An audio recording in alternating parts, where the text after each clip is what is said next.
wait a few seconds. Damn. 226,800 is wild. People have been waiting for this. Damn. This is gonna be crazy. But yeah, no, so what are we gonna do first? Multi-man, or do you want to do, multiplayer, or do you want to do story? I could probably save story. I want to hop into that mode. On the story? Yeah, I'll wait on that. I want to hop right into multiplayer. I want to get to it. Bad. Yeah, let me just, okay. Yeah, we gotta see how so they already announced that in December or Christmas time that the first season will be dropping. Well, not the, okay, well, at the end of this month, we get our first map and our first part of the season. Then in November, there's another map and another drop. That potentially could add Battle Royale, which could happen. And then the last drop to end the year in December is going to be the Christmas update for the winter. And then they're probably going to go on break for the year because companies always take a break to end the year, get holidays off after a long year. They get a break. And then hopefully next year we figure out what's the next plan, what's the next map, what's next from there. So, end of October we get our first season. So, yeah. Alright.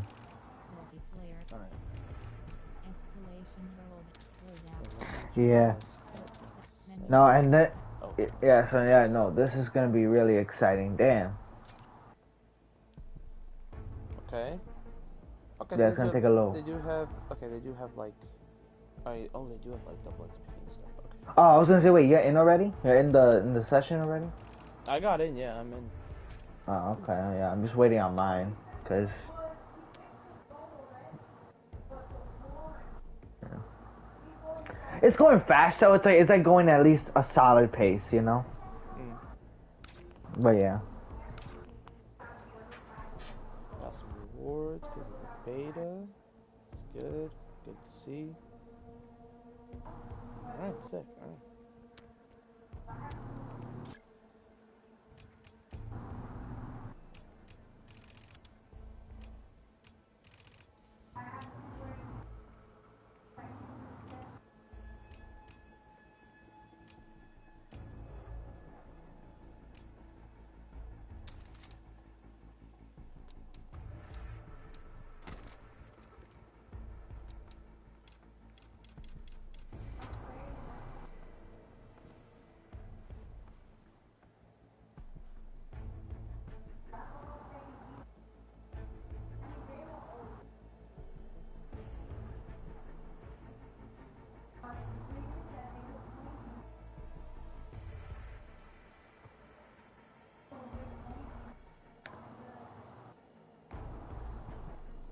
Yeah, it's almost done. But if you want to do a couple matches, while I'm just waiting, we can.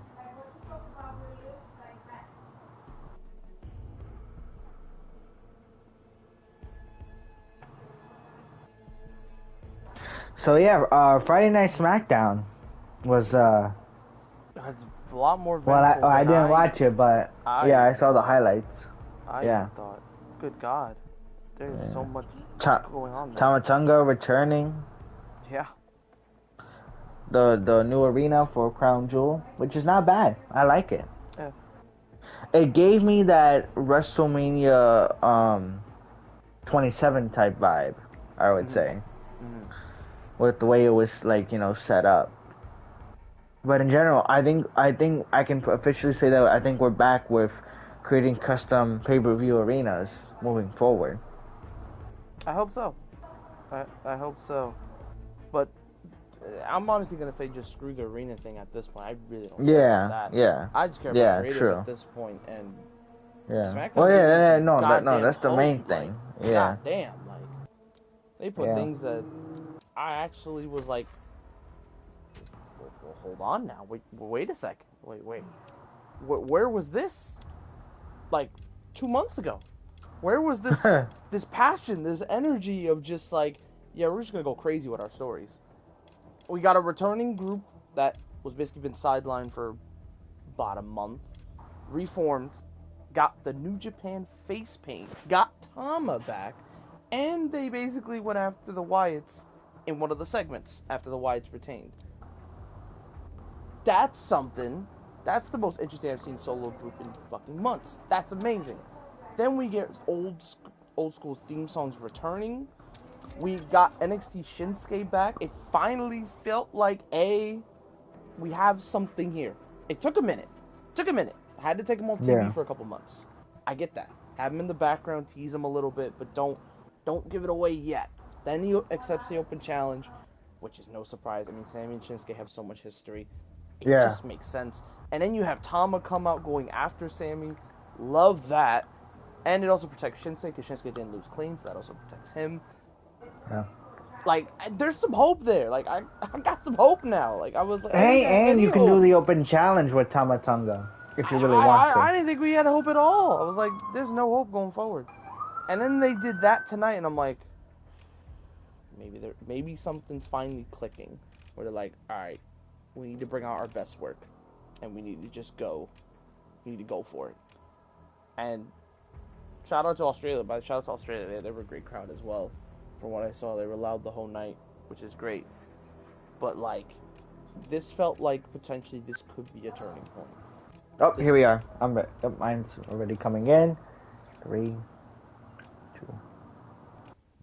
1. Yep, I'm in. All right. Let's go. Ooh.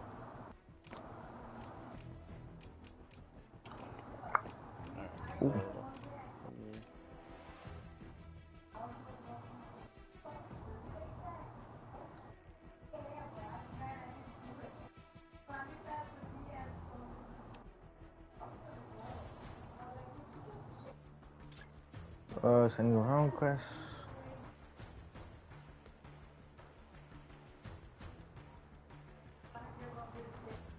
Oh, the narration.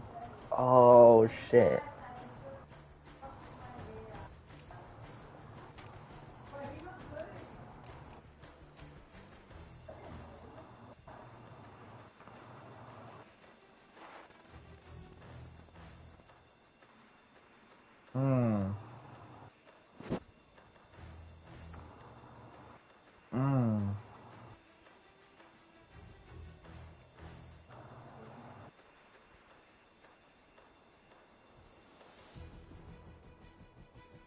Yo, this storyline is crazy. Yeah, it is. Oh.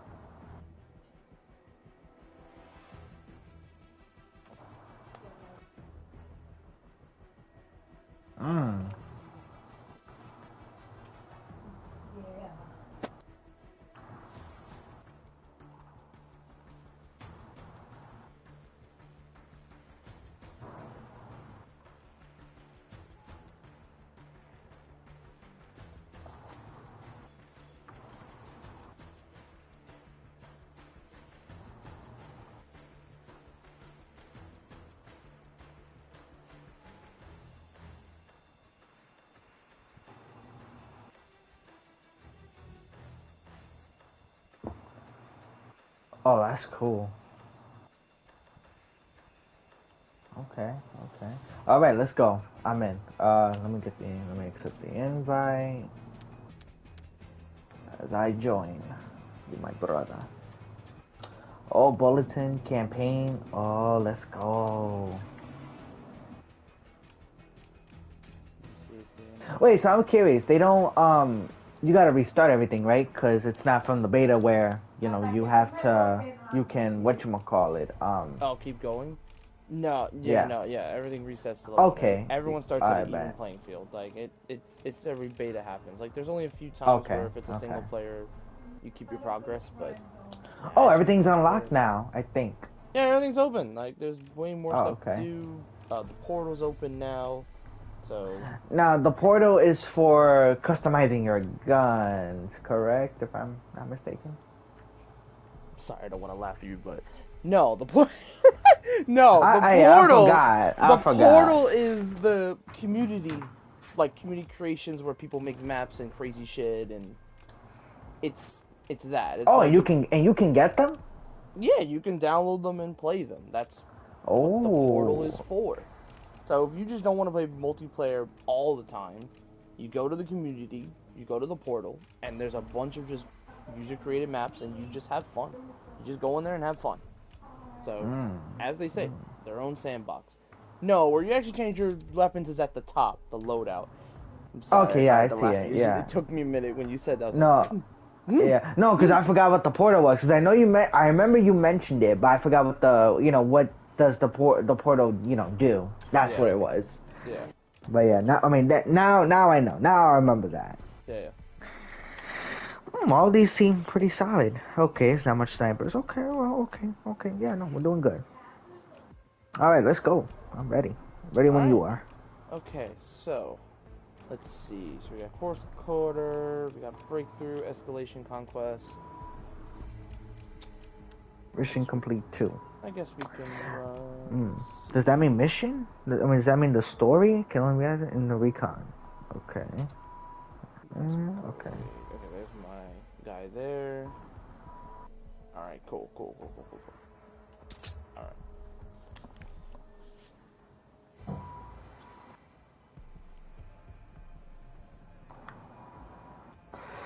Ooh, what are we starting off with first? Oh, breakthrough. We're gonna do some breakthrough. I bet. Let's go.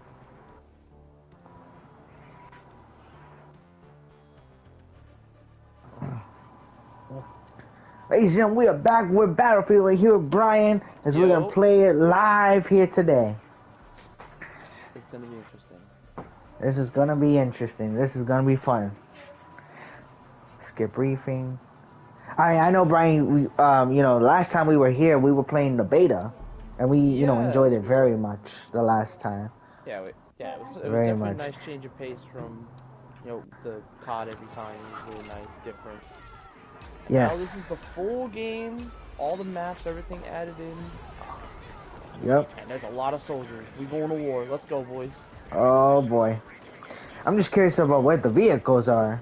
Probably like in the middle of the map, maybe? Probably middle, I would assume, or at least on the outside end. Oh shit!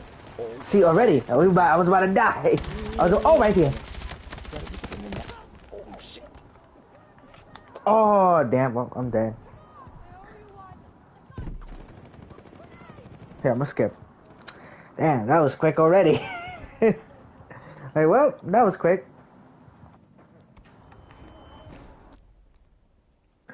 But yeah, though, Brian, as we were, talking through it, what were your favorite parts about the beta?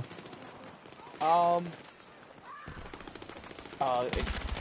thing that Battlefield is absolutely known for, explosions, vehicles. Oh, yes. The less kind of things where I felt like I was like in like uneven or unfair lobbies. Like I felt the lobbies were consistent.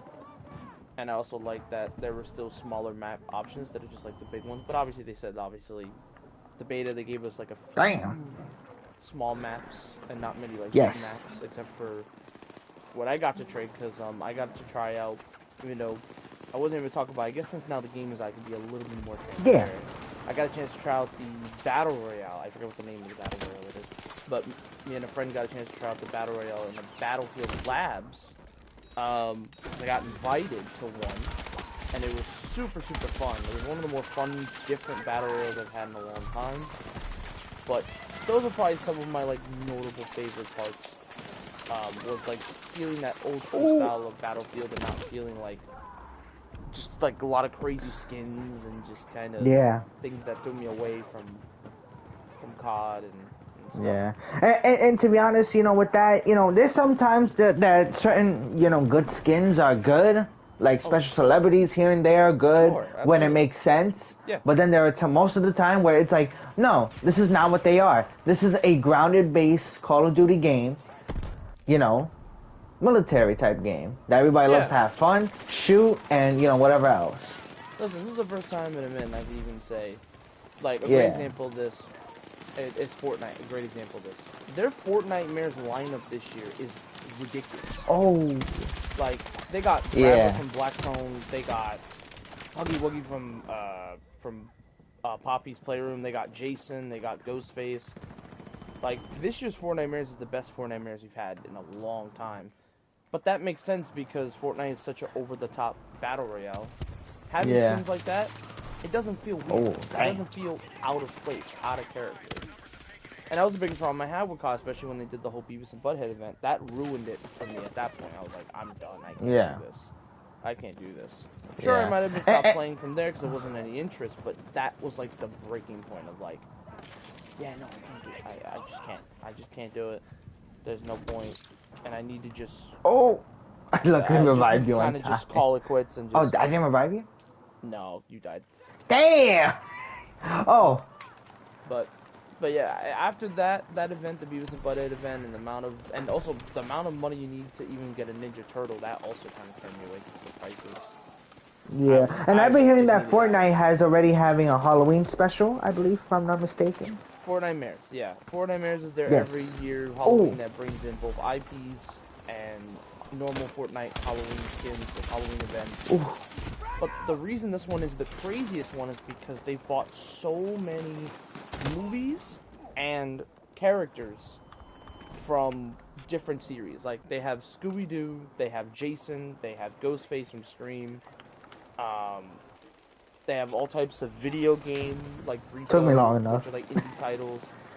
Like, they went kind of crazy this year for Fortnite Mirrors. I think Ghostface is dropping today, so that's the first drop, and then they're gonna do Scooby-Doo and Shaggy, and then they're gonna that's funny. The Mystery Machine, where you can drive around the Mystery Machine if you buy it.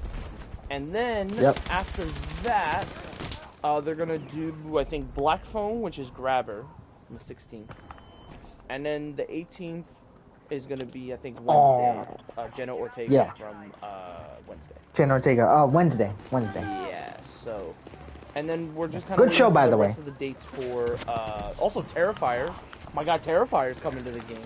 Oh man. He's on the way. So we don't know when he's coming out. We're still waiting for a date on that. But he's supposed to be part of the last drop for Fortnite Mirrors. And now what I'm definitely gonna get, and he has his own emote. I'm doing that. Gotta do it. Ooh. So. Yeah.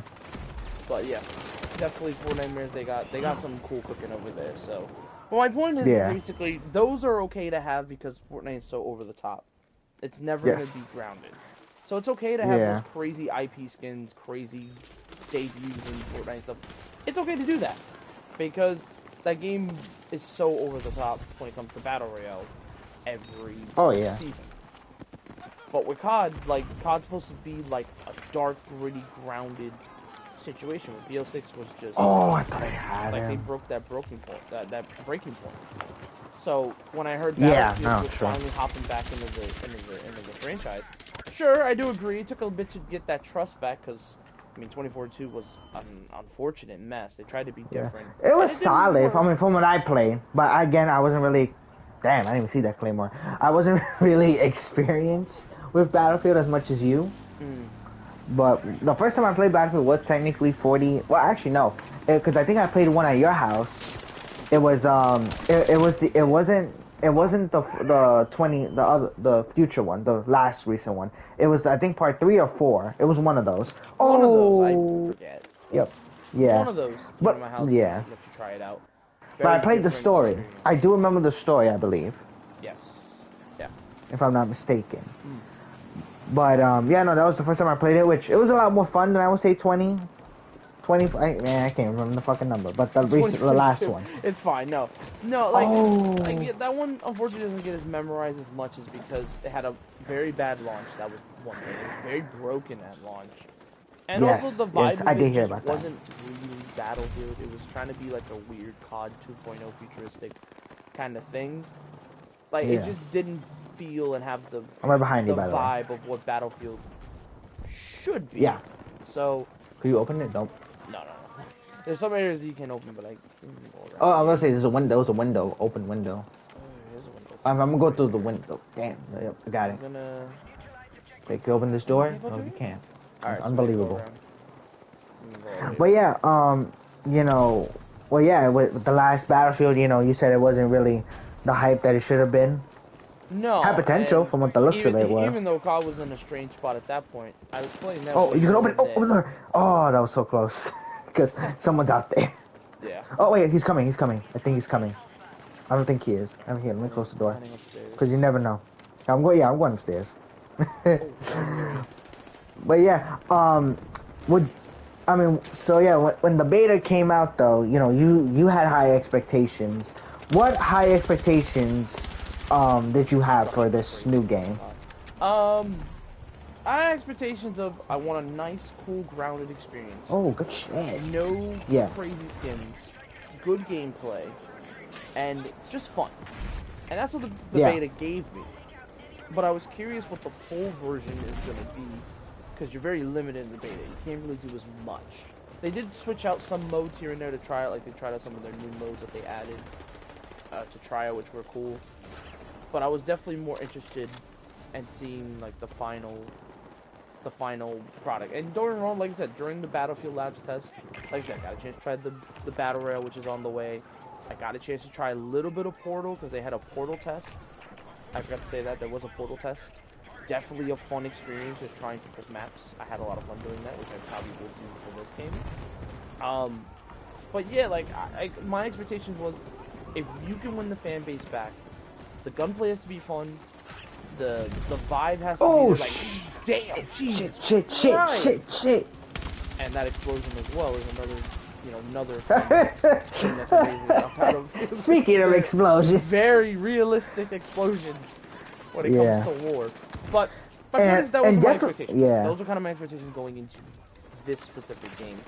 And so far, they've 100% exceeded my expectations. Hell, it got me to buy the damn game. I pre-ordered it. I usually don't pre-order much, but I did. I was like, yeah, no, I'm sold. I'll do it. And I haven't regretted since then. I really haven't. It's a vampire. And I expect in the next couple months, I'm definitely not going to regret it. Damn, Snake.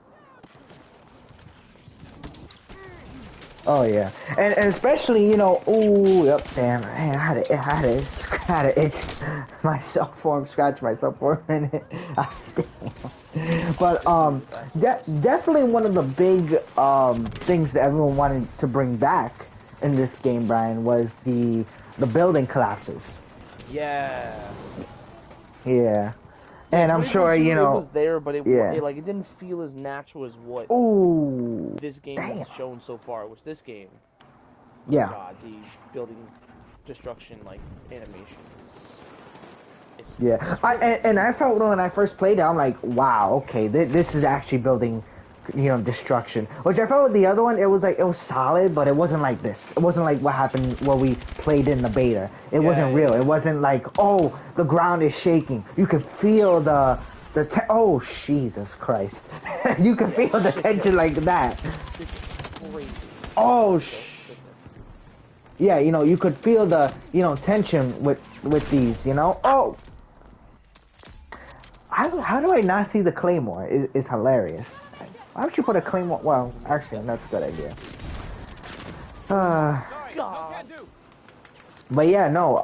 So yeah, no. The building destruction when I first saw it in the beta, yeah, no, it definitely was real. I would say, it felt very authentic. I think it's the right word for it. Yeah. Finally killed somebody. Oh.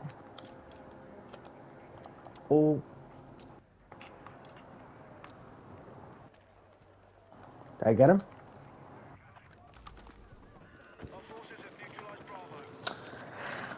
But yeah, any COD memories that you remember that you felt that were good, whether it was with friends or just in general by yourself? Old school BO2 campaign with branching stories with BO1 are memories that I remember forever. Sure. Yeah. I did do a little bit of multiplayer back then, but I was more of campaign savvy kind of guy where I would just do the campaign, go through it, and enjoy it. And I did. Yeah. Like I said, my first shit! There's a fucking tank. Online experience was, sorry. You know, it was so bad that this brand is really killing itself. I like I said, I had an Xbox 360 first before I had a PlayStation 3. Like before I joined PlayStation. Oh, right there, behind. Before. Okay, I killed him. Oh, right there, front of us, front. Shit. He's on the right. Go left. Oh, actually, no. Yeah, keep going straight. Okay, good shit. Yeah, try to go around. Watch out for the left side. Left side. Oh, he's behind us. Oh my god. Fuck. Behind us. Oh fuck. Damn, that was a good one. That was a good little thing with us, real quick. But yeah, no, yeah, no. From what you've been telling me, I mean, Battlefield. What I think everyone liked Battlefield in the old days. I would say more than I would say now. But I mean, from what this game has shown me in just the little time that I've come to know about it, it seems way more fun now. It has potential to be more fun now than it was back then. For sure, like.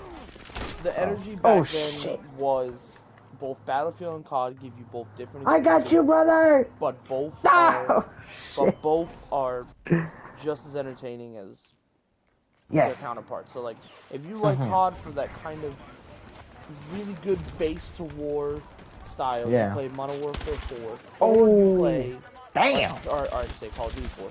And then you also play World at War and other games like that is based on war.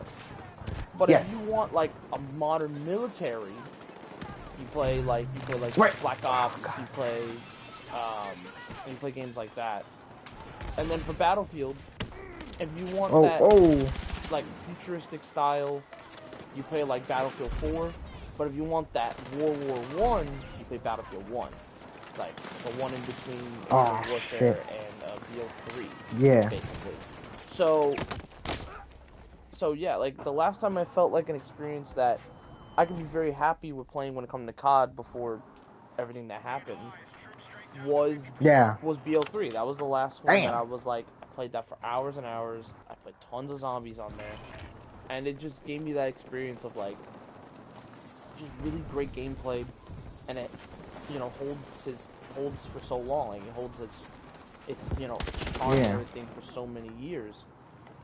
So when I heard BO7 was coming out, I wasn't as sold on it because I was like, you tried that with BO6 and it didn't work.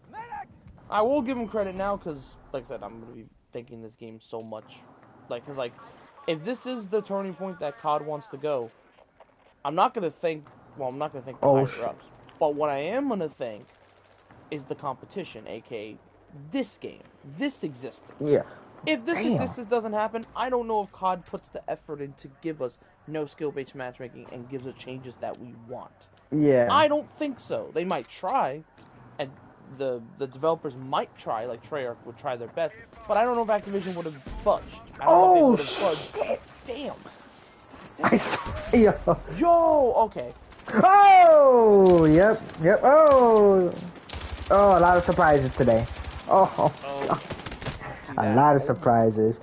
But yeah, speaking as a long-time, COD fan that you are, and that apparently I am as well for a long time, because everyone always went for COD at this time, because I feel like that COD was the top seller for a very long time. And Battlefield, had potential here and there to, succeed. But what do you think have been the good traits of COD, and what do you think have been the bad traits of COD? And I would say the same thing for Battlefield as well.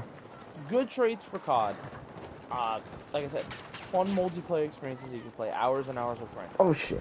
Fantastic campaign storytelling. If there's one thing that COD, when they get it right, is great, it's the campaign. Funny enough, that's the only thing I really liked about BO6 other than zombies was campaign. And zombies as well. That's another thing as well. And just the way that everyone can just hop online. You doesn't have to sweat your balls off. You don't have to be that competitive, and you can just kind of just casually go in, maybe drop a couple kills. You don't feel as angry about it. You don't rage as much. Those are like the good things about COD, the things you want from COD. Yeah. Now the bad traits, overabundance of crazy skins. That should not be the case. Way too much microtransactions when it comes to money. They did the same thing with supply drops, but now I think it's worse than supply drops. At least supply drops, they give you a chance to get something.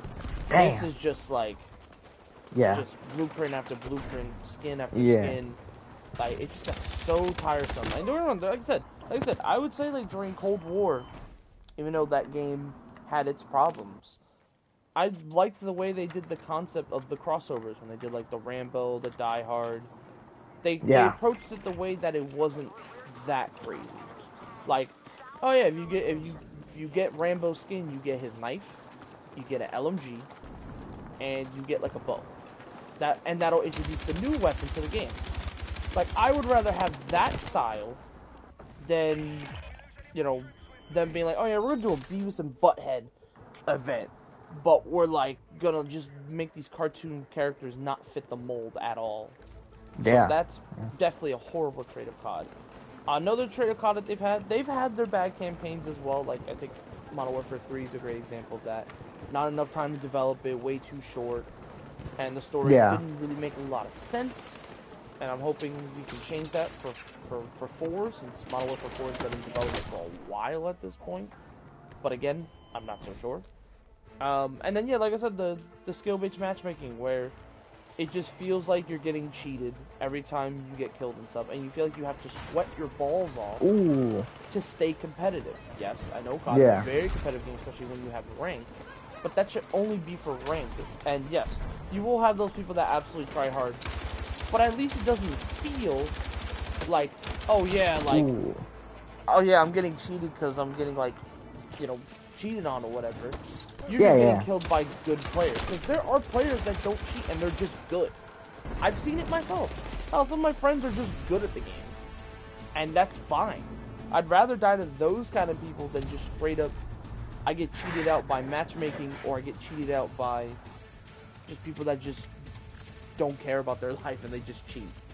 Kind of thing. Yeah. No, I agree that, I feel like that there's, a lot of cheaters that have been able to slip by in COD, but also there's been a lot of people that have been skilled a lot when it comes to the game as well. So, there's a lot of things that, should be fixed and that they can fix. The question is, can they do it?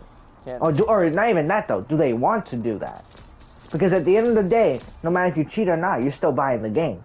They're still making money off of it at the end of the day.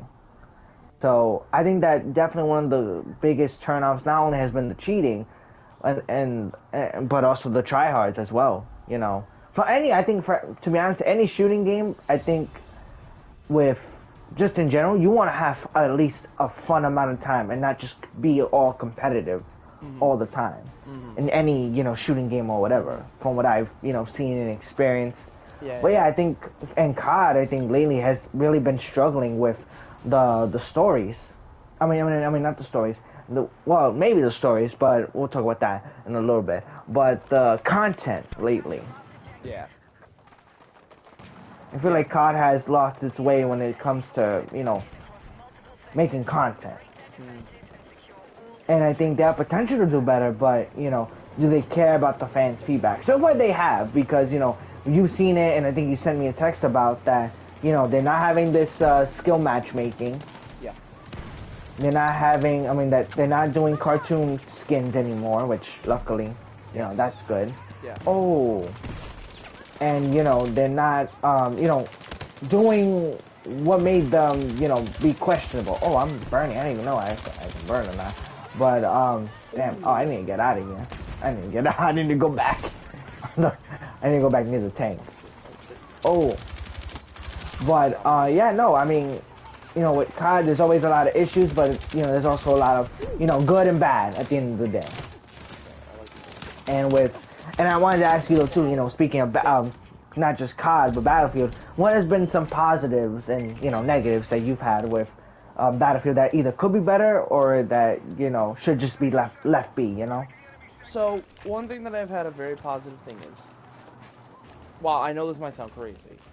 Oh yeah, anything's not crazy. Skill-based matchmaking, but they only use it for matchmaking. They don't put it in, like, the game itself where it's like, if you're in a matchup, you feel like you're at a disadvantage.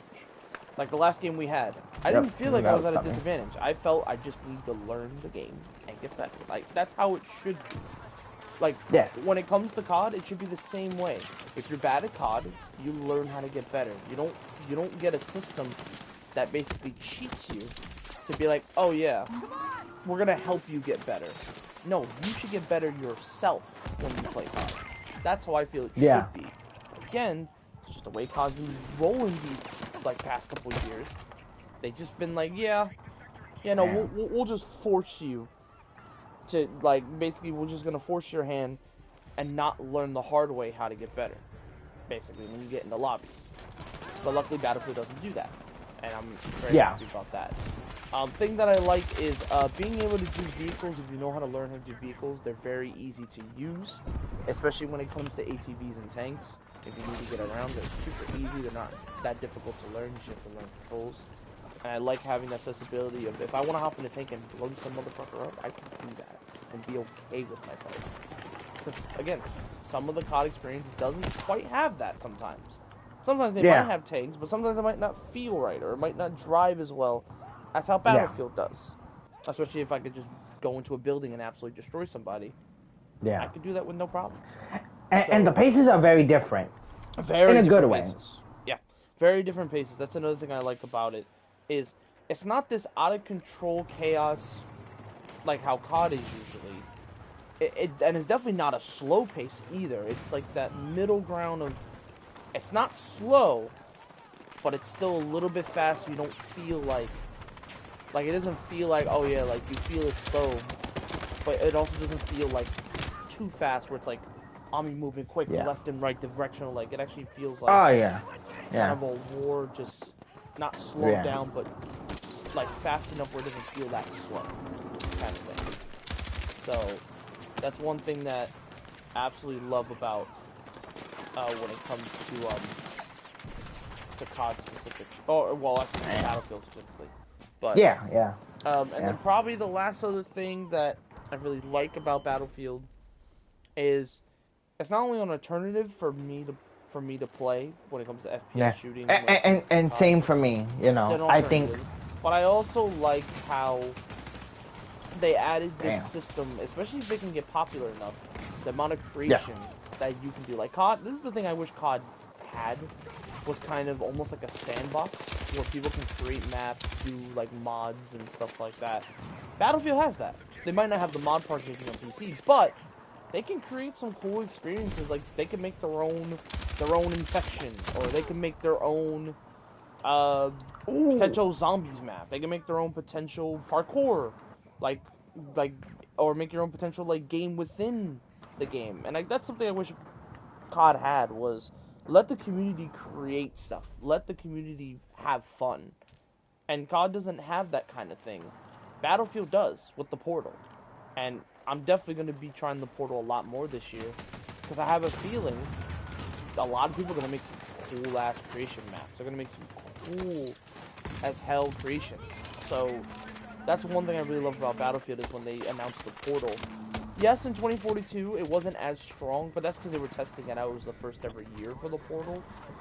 This year, they've not only expanded on it, but you can do so much more. Oh, damn! That was a hell of a shot. More than ever. So, those are, like, some of the positive things I would say about Battlefield.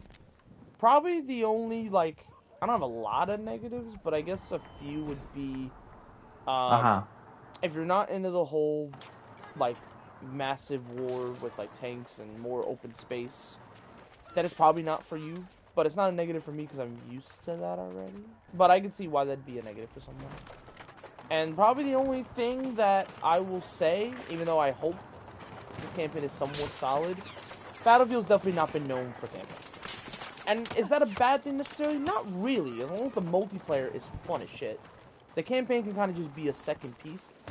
But I would absolutely love for them to have like an epic campaign in the future, because I think a campaign could help Battlefield a little bit present some story.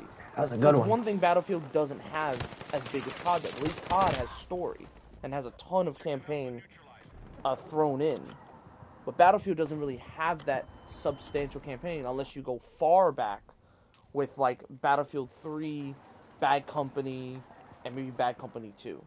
Those would be like the three games I'd say, hey, that campaign was sick. And the multiplayer is fun too. But Battlefield doesn't have that standout campaign, that single player campaign that's like generally feels like a campaign. Shit. Which, like I said, obviously I will try the new one this year, just maybe I can get that kind of love. But that's like the only thing I would say Battlefield has to hopefully figure out, because it feels like they're still learning how to do like a true campaign. But if they continue at this pace with just the multiplayer alone, then sometimes campaign is not as needed, and the multiplayer can be epic, and that's fine. But it would be nice just to have it as like an extra piece, like if you just want to take a break from multiplayer and be like, oh yeah, let me play these epic experiences. You do the campaign.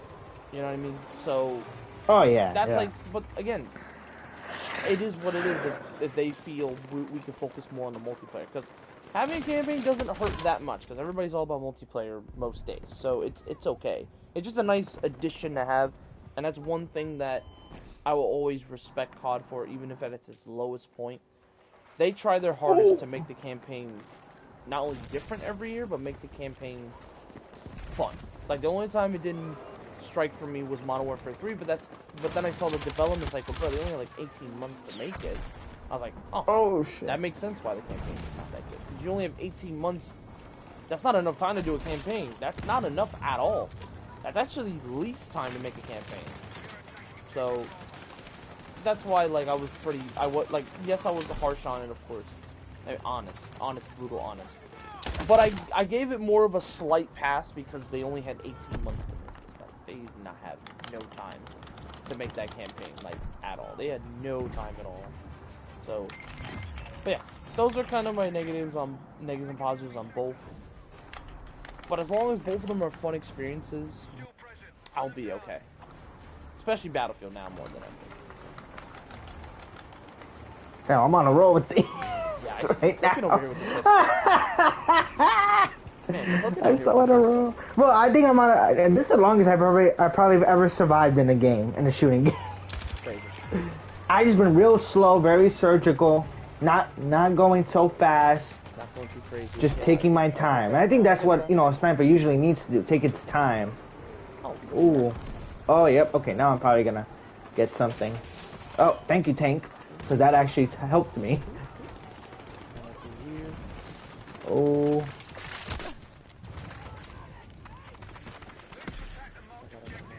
Oh shit. I tried to watch out, up ahead. Watch out, he's probably on the roof. Damn. Oh, okay, now I'm good. Oh, damn it. Oh no. But yeah, what I've noticed about Battlefield is that they don't have what COD has and Battlefield doesn't have. That's similar but different. Is that they don't have any like special characters like an Adler, like I died.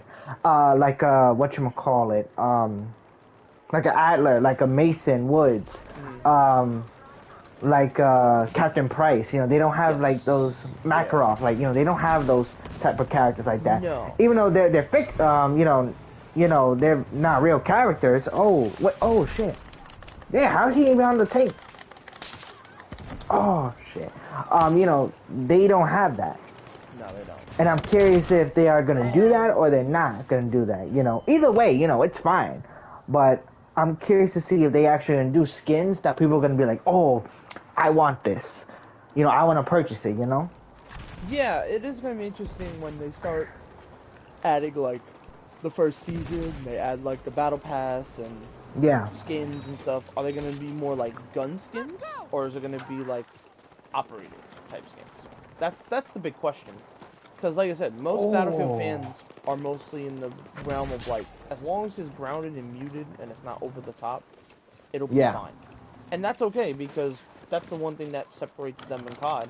When COD goes over the top, it could be a detriment. Oh shit! A win. When it comes to Battlefield, as long as they stay grounded and they stay to their roots, it's gonna give Battlefield that identity. That's why like people literally called COD for so many years having an identity crisis, and I'm like, yeah, it's true. They have had an identity crisis. At least Battlefield, they know their identity. They're like, all right, we're an old school war style game with some modernized twists, but more of a grounded based military shooter. That's what our thing is. Is what our thing is. It's what it is. But COD tries to be over the top, which in some cases could work, some cases it doesn't. And it can be hard to kind of pill to swallow, especially when it comes to Battlefield fans. I get why some Battlefield fans are like, yeah, we don't want to be part of that kind of over-the-top group. We just want to be normal, grounded, back-to-base kind of game. So... Oh, I can shoot finally. Let's go.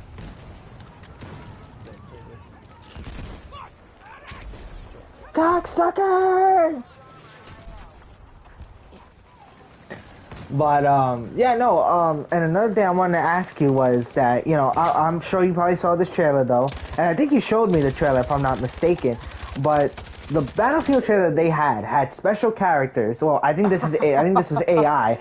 They had Zac Efron, Jimmy Butler, Patty the Batty. Here's the crazy part. It wasn't like an AI thing. It was actually like they Oh, it filmed wasn't? everything. I thought it was. And I thought it was. they basically went into like a massive like area studio. Had those three for like a mini TV spot, and it just blew them up. To make fun of COD. Oh, like, shit. Oh yeah, like we got like Zac Efron, we got Jimmy Butler, we got this actor, but then you just see a bunch of war guys pop up, and I'm like, that's a funny shot, COD, because it's true. If you think about it, they get so many celebrity collaborations every year. We'll have to see how this thing goes. But I'm assuming they had a lot of celebrities lined up for BO7. I'm assuming. And it's just the thing of people just like, we don't want that in our games. We just want fun war style games. That's what we want. So I find it funny that Battlefield took a shot at that, because Battlefield, it's true. Battlefield's never been the ones, like, yes, they've had celebrities try out their games, of course, like sometimes the NBA gets their hands on the games early or whatever. That's fine. But when it comes to actual, like, skin crossovers, yeah, Battlefield's been the one Lone Ranger that's like, nah, we okay. We don't want that crossover. We can just focus on our war style. Yeah. Which I respect for them sticking to their guns and being like, yeah, we're not gonna do that. If anything, we're gonna make fun of it. So I did find that hilarious, and I did find that kind of a message of saying, yeah, Battlefield's not trying to do this whole celebrity thing. Obviously, yes, have celebrities, you know, promote them, of course, because that's big publicity right there. But when it comes to skins and stuff, they're like, nah, not interested. You can do that, COD, but we're not interested. We're just our guns. We just be okay with it, which I respect. I respect that a lot, actually. Yeah, no, and, you know, like you said, the celebrities, you know, have been a very big part of COD lately, and I feel like COD is trying to copy Fortnite a bit with their suggestions. From what I've seen. That's why I'm hoping BO7, because the way they're approaching it right now, it just stays the course, stays grounded, they do their season, and it's not over the top, and everything is just like, it's more grounded, better matchmaking, and like I said, I hope it runs better. But like I said, the way COD approached, you know, yesterday with the tweet and everything, it's a step in the right direction. Because I didn't think they had the balls to do it, but they did what we wanted, and I respect that. We just have to see if it's going to continue more and more, you know. Let's go. Oh yeah, true. Very, very true. So, any modes that you like from Battle Pass of, you know, the past and probably now? Probably, you know, when we were playing the beta. Any modes that from Battlefield? Yeah, from Battlefield. What I liked the most, and hear me out here, I'm more of the, like, I'm willing to try everything. Like, this is, like, right now, we're doing Breakpoint right now. We're probably going to switch it up a little bit. But Breakthrough, I absolutely actually really like Breakthrough. They just need to adjust a few of the spawns. And it seems like from what I played so far, they've adjusted the spawns much better. Like, the spawns are a lot better here than it was in the beta. So, good job, Battlefield. No, I did see that. I did see it, because I think that when we played the beta, there was too many times where the spawns was in front of enemy lines. Yeah, the spawns didn't make sense. But the spawn lodge, you could tell they definitely worked on it. Oh, shit. Past, like, month and a half. 2 months. So I appreciate that very much so. I appreciate that. Yeah. But yeah, so definitely in that case, absolutely win for Battlefield. What else? So I like Breakthrough. I always like a classic Conquest where it's a giant map and people get like 100 players and we just go through tanks and planes, and that's another mode that I always love. It's a classic Battlefield mode. Damn, well. And then I would say Conquest, I'd say Breakthrough, but there was also this other mode. I have to go back in the main menu Yeah. to look I for. mean, we could probably play it after this one, maybe. Yeah, after this, I could probably look for what it was. But yeah. the main thing that I enjoyed they added was breakthrough, where like, because you can see if you look at the map, it's cut off, and it's a little smaller, but it's basically a mini conquest, is what breakthrough is. It's a mini conquest, because conquest is the big open 100+ player mode. That's what conquest is. That's the classic Call of Duty conquest big map. Breakthrough is like a mini version of it, where it's a decent sized map, but it's a lot smaller than most maps, and that's what I like about Breakthrough. Is it's like that middle ground of like small, but not. Yeah, and I like it now because, you know, it feels like war. You know, it feels like you're on a battlefield with the soldiers, and you're basically trying to cover the zones or whatever, so that, you know, your enemies don't, you know, take over or, like, you know, get, you know, as much ground as possible before you do, you know? Yeah. But yeah, honestly, yeah, no, I mean, when I played the beta, it was so much fun to play, and I thought that, you know, that was something that I feel like I missed with COD. Now, sure, they can come back, for sure, but, you know, they need to step up their game, and I think, you know, and I think for Battlefield, with this Battlefield, it's definitely the same thing. You guys gave us a hell of a product to play, and not only that, though, you have a chance to possibly dethrone COD for the year. But at the same time, as much as the pressure is on COD, it's on you guys, because you are the ones that need to step up as well. So I hope that, you know, for both games, they both deliver, because I definitely want to play both of them if possible. Absolutely. But if not, then, you know, if the choices are going to be one over the other, then, and if the product is good enough, and if the game is good enough to play and I'm enjoying it, then of course I'm going to have to go with this option over than the other option.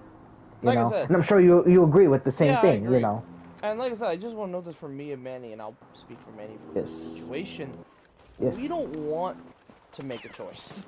We are more in the case of better game, more games, the better. So if COD's good, hey, I can be open and say we could do some COD. But if also Battlefield's good, hey, Battlefield's good as well. I'd rather have both products being amazing instead of one game specifically. Ooh.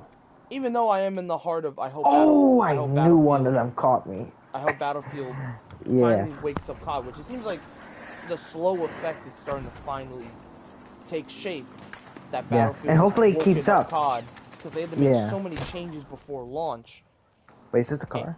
It gives me hope that this is only the beginning, and Call of Duty's going to start to slowly just start listening to us, your consumers, the fans. Yes. So, but again, we'll have to wait and see as we go through the seasons, and as we go into the next game. The next game is Modern Warfare 4, and Infinity War has a lot to prove, because they screwed us over. I'm actually, where are you? Like, you're over there. Over massive on Modern Warfare 2. I'm driving. But yeah, like if there's one like studio in COD that has to prove everything. I'm going away. It's the old school company. It's Infinity War. They gotta prove that they can make an interesting COD. Because, boy, look. Their Modern Warfare fan base, good lord. Like, absolutely good lord. So. Yeah. So, that's one company that absolutely needs to prove themselves when it comes to 2026. Like, they need to go crazy in 2026. If they don't, I don't really know what the hell. Next for the Modern Warfare and series. You know, for the very first time in a while, there is finally a story with whatchamacallit, with Battlefield. What are your thoughts have been on the story's build so far? It's been a good build. I even saw a mini review of the early version. It definitely seemed like it's not like the greatest campaign of all time. Nah. But it definitely feels like slowly but surely, maybe in the next iteration of Battlefield campaign, they could finally figure out how to do a true campaign. Yeah. And like I said, it's not a thing that I personally care about. Like, if Battlefield's not known for campaign, they're known for the main multiplayer, I can live with that idea. But it would be kind of nice to see Battlefield go all out and try a really narrative story campaign. And try to make some characters and try to make some story. for the next, iteration of Battlefield, depending on what that is. Damn. And everything. So, yeah, it depends. It really depends. But from what I've seen so far, it seems like at least a solid story, which I could appreciate that for sure. I have to play it myself. Yeah, no, we both gotta I play don't think it's gonna be the epic campaign that I thought it would be, just the way they hyped it up. But as long as it's a decent time and a decent, time playing through it, then so be it. I'll be fine with that. So, but like, it's kind of a wait and see when I get a chance to try it out. Yeah, no, for sure. Yeah, but I mean, right now, I'm having a time right now. Yeah, I am too. I'm having so much fun right Chaoticness, and this is what this mode's all about. Chaos. Absolutely chaos. Absolutely. Straight up chaos. Yeah. Oh! Oh, going up. Oh, going up. Going up. No! Shit. And my thing exploded. So that's great. And probably the true thing that I'm hoping is the way they have it lined out. Like, content looks crazy for Battlefield in the next 3 months. Like, yeah, they got content ready to go. Like, when I saw it, I was like, okay then. Yeah. And another thing, any guns you were interested in that you really liked in Battlefield, whether it was past or new series? Actually, that's such a good question. Actually, that's a hard question. Oh, shit. Huh. I didn't think of it that way. I guess... I guess what I usually use, that I try to level up every time, because, I think I'm using the support right now, always has a boost when you use LMGs. One thing I think Battlefield has always gotten kind of right is their LMGs compared to COD. I see a lot more LMGs in Battlefield than I do COD. And that might just be because LMGs feel a lot better and doesn't, like, recoil as much as COD. And it feels like, hey, when you shoot an LMG, it doesn't feel, like, clunky or anything. Yeah. So I've definitely noticed way more LMGs in Battlefield. But personally, for me, when I do Battlefield, one thing I always love that I think them and COD are always equal is sniping. Snipers in Battlefield, if you know how to do it, is... Oh yeah, no, with me, I will admit, I've been surgical in this match with the snipers. Well, in the last game and this game, a little bit. And like I said, compared to me and Manny, I would argue Manny's a better sniper than me, which is crazy, because you would think I'd be amazing sniper, but I'm like the worst sniper in my friend group, but I could even still do well in Battlefield with sniping. That's how you know it's like, it's good sniping, I can do well.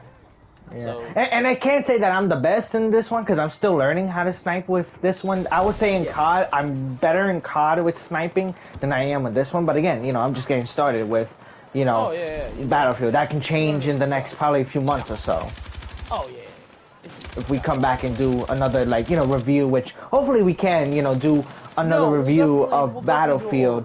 We'll definitely do an overview. Months later, probably in the new year, maybe. Probably new year, like, as all the content comes out. We could talk about how we thought the seasons went. We could talk about what we think of the content. Ooh, how they that was handle bad. everything, and we can kind of necessitate how everything played out.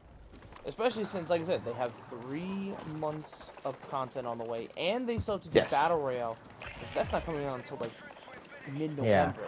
So basically, this Battle Royale will be like their Warzone.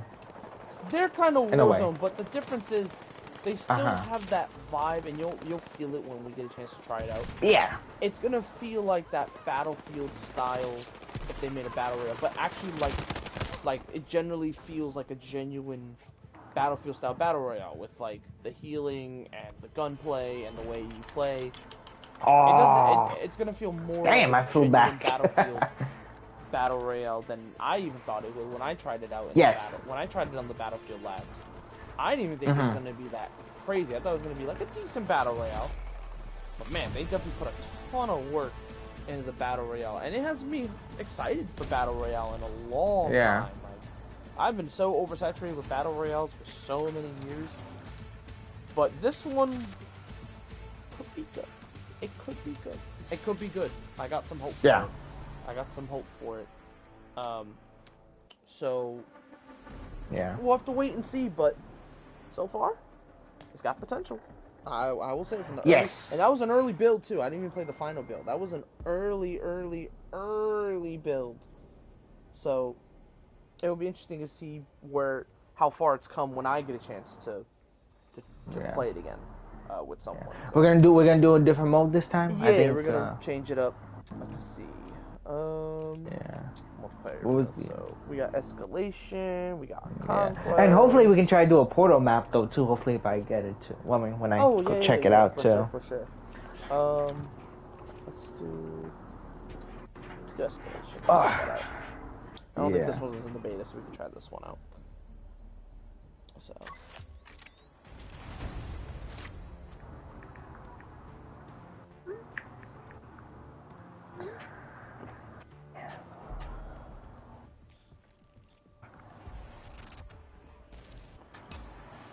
In fact, let me be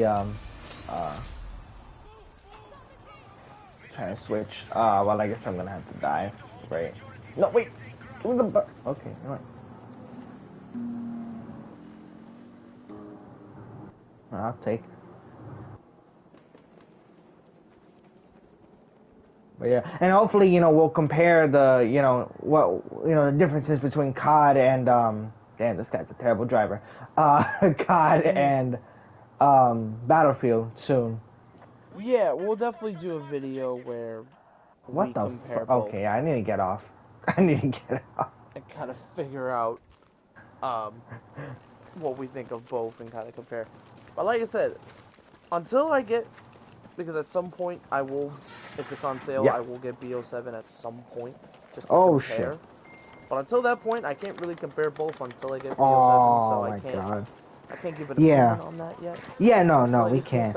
Yeah. So, I mean, we've played both betas, but again, different. On sale by that point, I'll grab it and I'll give it a shot. I'm trying to switch. See if it's good or whatever. So, but that's kind of a wait and see for that comparison. Because I gotta at least try. Before I give an opinion on it. Other than the betas, of course, it's the only thing I have to go off. Again, like I said, I don't have.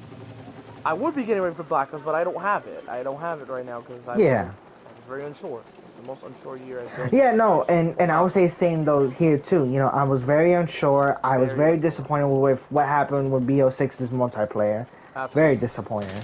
I was too. Story-wise, phenomenal, but multiplayer, it's not good. Behind you, I got him. Yeah. I caught him right behind you. Oh shit! Oh shit! Where you at? I got him. Oh, good shit. Upstairs. Oh, I thought that was like an upstairs area, but I guess not. Oh, this is okay. Oh, this is the Manhattan. Yeah. No, we're back in Brooklyn. Holy shit! What are you on? No, sleep till Brooklyn. Oh shit! Yep. They're on the roof. Watch out, roof snipers. That's also one thing that I also really like is Battlefield based a lot of their maps on like real locations. Yes. Oh, you died? Yeah, I'm down. I'm coming, brother. Cause the map we're getting on damn it, on like the Christmas time we're getting like a Brooklyn map with a snowy map though. And everything. Yeah. Like it looks so cool. Yeah, no. And you said definitely that you were also very excited for the guns as well this year. Yeah, I was, yeah. Oh, right there! Oh, God, damn, I didn't even know he could. Yo, he rolled like a dick. Yo, he rolled. Yo, bro, went whole Call of Duty on us. Brother. That was good. I'll give him his props, though. That was good. That was good. No, that caught me off by surprise. I'm like, yo, shit. I was like, yo. Oh, God, that was good. That was good. I'll give him that. It's rare I ever give the opponent a shout out, but I'll give to the person that shot at us like that. Shout out to you, man, because that was a kill. Bro. That was straight off. Bro pulled off a John Wick. Bro, he pulled a John Wick style roll. Shot us in the face. And that man John Wick is good with his rolls. He is the king of rolls at this point, bro. Oh God. Shout out to Keanu. That man is... Watch out! Damn. Oh! I tagged one of them. Going back. Oh, what the fuck? I was trying to go in, but whatever. Man, yeah, no, that was a hell of a roll. But yeah, no, I mean, what I've noticed about, you know, gaming this year is that, well, not just gaming, but shooting games that I've noticed is that there's not as much as they should be. Or if there is, they're not really deliver some, like COD is, or like, you know, maybe Battlefield could be, you know? Yeah. Like, I think you introduced me to some other game. What was it called for a little while? Oh, Delta Force? Yes. Yeah, which has some solid potential, but then eventually it kind of felt boring after a while. Yeah.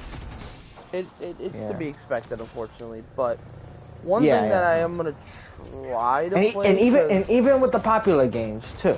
Yeah, but there was also this war game I'm gonna try to get that people keep telling me about. And well, even though a little different, but Ready or Not was another one.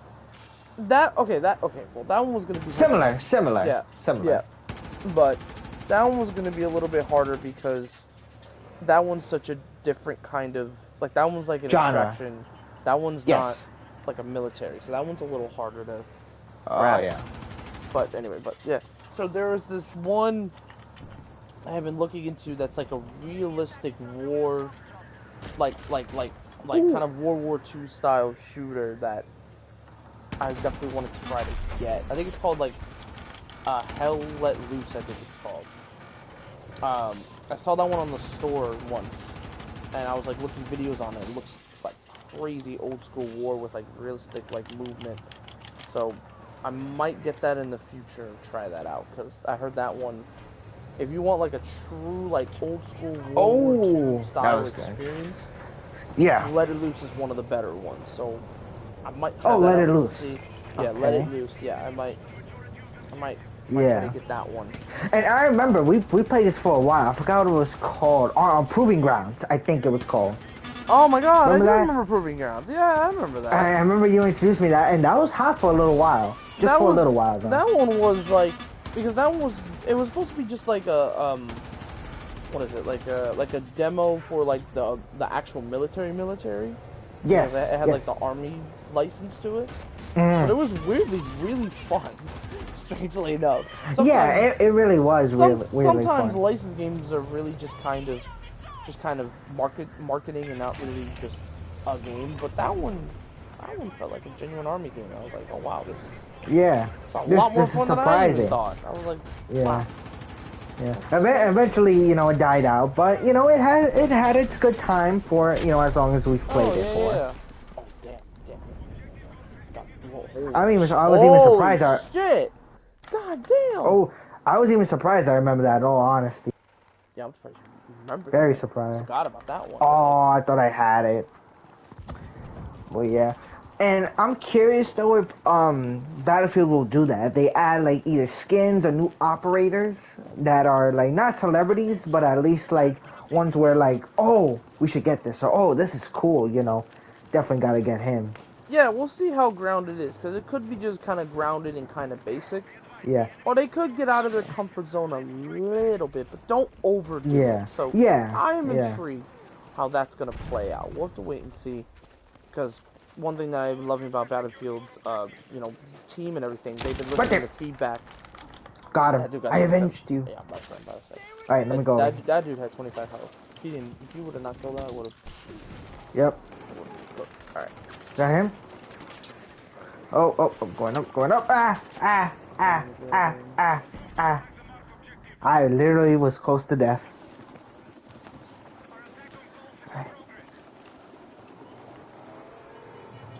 Alright, going right behind you. Holy shot in the building. Okay. What, a grenade? Oh, right here, helicopter. Right here, helicopter. Oh, I see you. I won't let you. Get him. Yeah, there you go. Yeah, this is the second time I'm saving you. Oh my god, come on. Oh, there's someone here. Okay, I think he's distracted. Come on. Gabe, come on, we got this. Hold in there, soldier. Hold in there. Oh, he's on the right. Check on the right. Okay, oh, hell no. Oh, right here. Hi, you thought. You good? Oh, right here. Oh! Oh, Brian's there. Oh, he's Oh, right shit. there. Damn. Oh, he got all of us? Shit, he got Yeah, all he of us. got me, got me, got me. Damn. Damn. I thought I had him on that one. But yeah, you see, I mean, this is what we live for. We live for the surprises. We live for, the excitement, Oh, Jesus, I'm on the ride. Absolutely. I guess this is just a conversation. Speaking of, Mm-hmm. I just want to say this because I did see this is a wrestling thing I saw, and Yes. makes me sad that it's over. But I understand this man's decision to not try to train and get Oh. back in the ring. I want to wish Biggie a very happy retirement. Yes. Gone And too for soon. those of you who, Gone too yeah, and for soon. those of you who don't know, I am a professional wrestling fan as Yes. well, and Same so here. is Brian Same here. here. We have been professional wrestling fans for, Basically our whole damn. lives. Damn. Our Yeah, whole lives. yeah, basically our whole lives, basically since little, So if we do, reference a few wrestling, WWE things or other professional wrestling, Yeah. shout outs. If you guys know, if Yeah. you Yeah. don't know, this will be the, sometimes we do mention them here. But Yeah. Absolutely. yes, go ahead, Brian. What were you saying? Yeah, I just want to wish Biggie a happy retirement. He had Retirement. an Yeah. interview Oh, recently come on, move, on move. a Oh, very high profile podcast, and generally they asked him, "Hey, are you planning to try to get back in the ring? right here. Are you gonna try to do Okay. like potentially like a potential like how like Bobby Roode was very close to working to get back in the ring type thing? Or are you Oh. happy with your career and want to move Yes. on and not try to work and just say, you know what, there's kind of no point." Oh. And he basically said himself. He said that career is basically past me. Behind you. I don't want to get back in the ring. Go and crouch. Go and crouch. It's not that. Oh, never mind. It's not that I don't have desire because he loves the business. He just loves what he's doing now, and he doesn't want to risk getting potentially hurt again, and he just doesn't want to go through it. Which I don't blame him. I feel like it's been already years where it's like, there's nothing you can do about it. It's sad. Damn. I think that was a tank. Yep, that was a tank. I might say, I think you could revive him, but you probably might have to crouch. Actually, no, wait, he's just passing. Okay, nope, never mind. There's 12 people. You won't be able to. Never mind.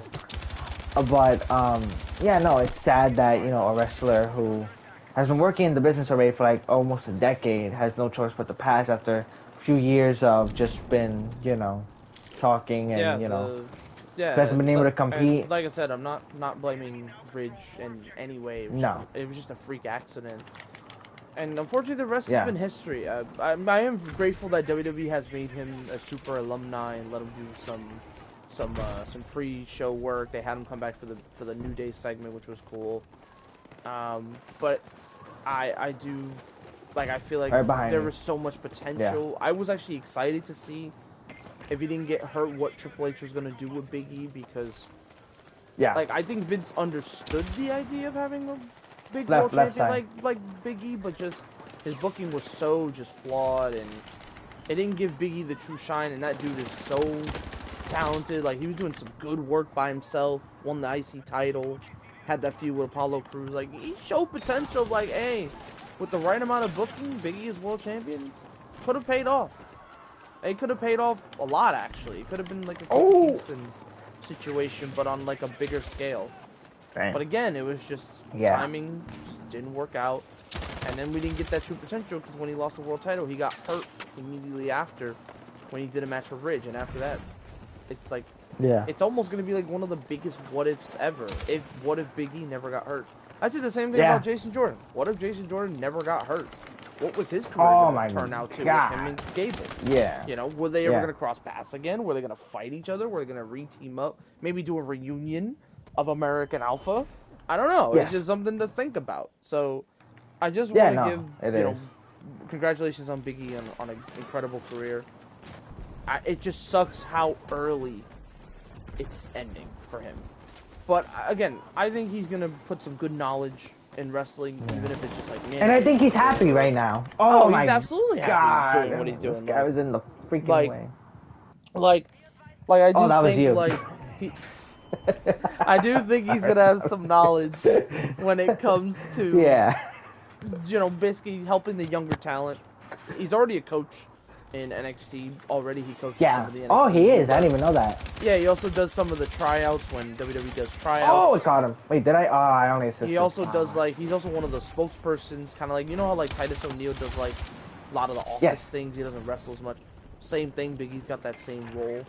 So they're, like, ambassadors, basically, in WWE. And he does the pre-show, of course, with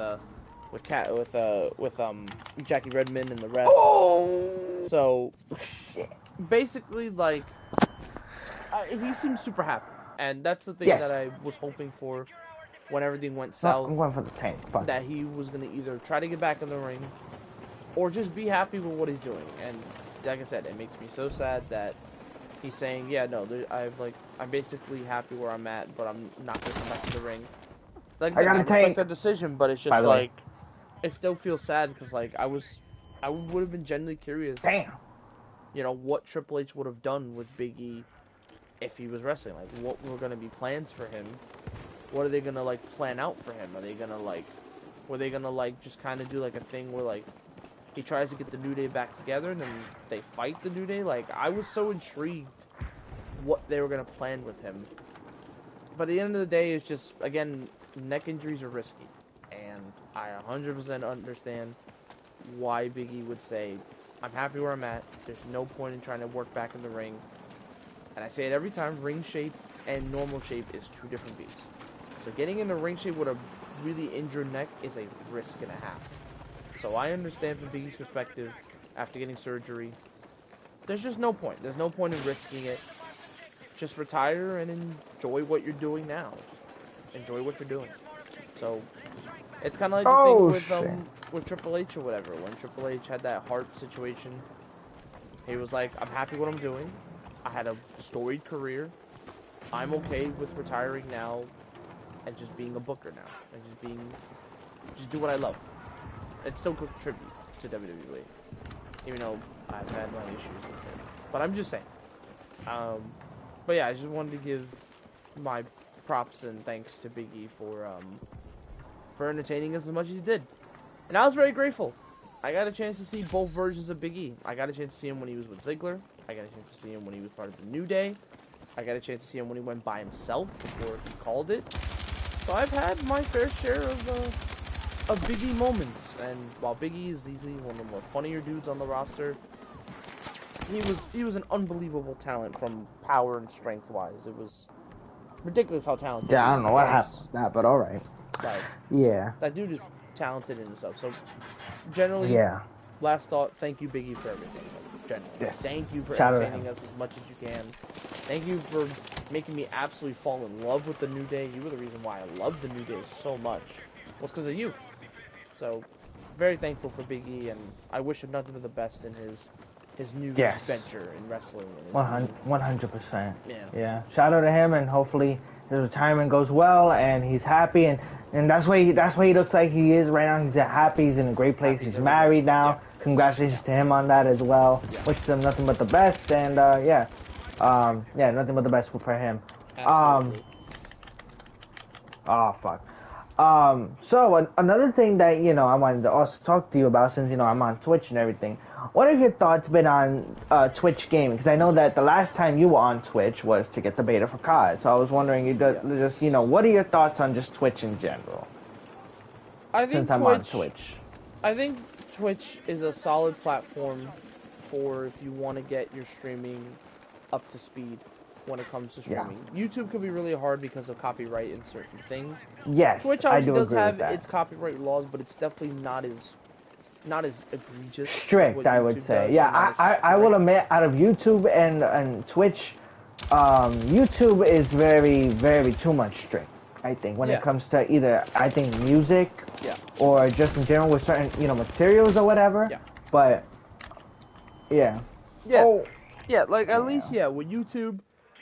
Like I said, you can still play your games, but you have to have, like, some audio for, like, in-music stuff. With Twitch, you can have the music play, and it won't feel like, oh, yeah, like, you gotta turn off the music, you can't play the entrance music. Like, I literally did a 2K match on Twitch, and I didn't get copyrighted at all for just having the music on. So it shows that to a degree, you can work around and you can have music playing while you play. Instead of the whole thing where it's like, oh yeah, let's just let's just copyright this dude because he has music when it was part of the entrance. I've had that problem with YouTube so much when it comes to copyright. It's unfortunately really egregious on how that works, but yeah, I think YouTube's definitely been Twitch is more lax on that, so I definitely appreciate that. I also like that when it comes to Twitch, if you just watch Twitch streams, you can actually get rewards for it. I think that's a nice kind of thing. Like, I know for Battlefield, they got some stuff. I know there was a couple of the games that if you watch, like, if, let's say you watch, like, Twitch on Fortnite, you can get, like, a free backbling, free rewards, free skins as well. So, that's the thing I also like about it as well. But yeah, I think Twitch is a solid platform to do streaming for. As long as you know what you're doing, because you also have to figure out how to make it a VOD so people can go back and watch if they miss. That's a whole process that it's a little difficult to figure out. But once you figure it out, I think it could be a solid platform to do literally stream anything. Literally, it could be games, it could be media, it could be literally anything. So yeah, I think Twitch is a solid platform. I think. Yeah. I was gonna say, where are you? Because I was trying to see if you can want in on this tank. There's a guy behind. You might want to kill him with the tank. That dude is hurt too. Oh, is he? Oh, wait, I see some people. That was the guy that was just went over there. Oh, there's the one. There's another one. Oh, what? I didn't get it? Oh, shit.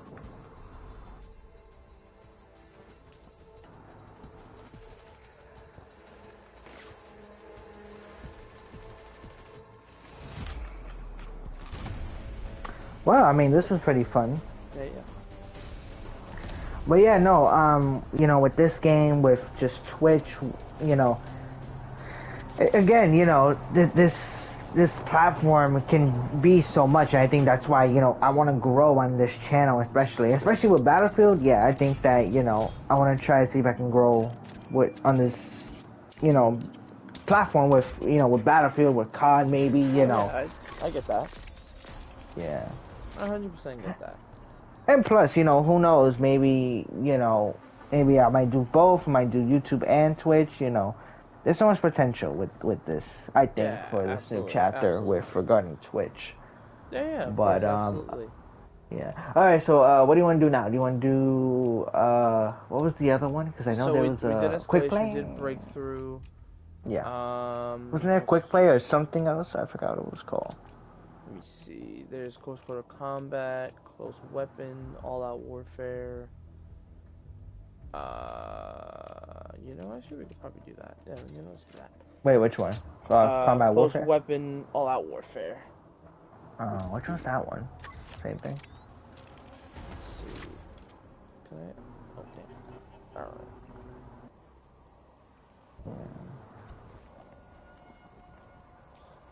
What has been your favorite map so far in Battlefield? Whether if it's been this one or just favorite map.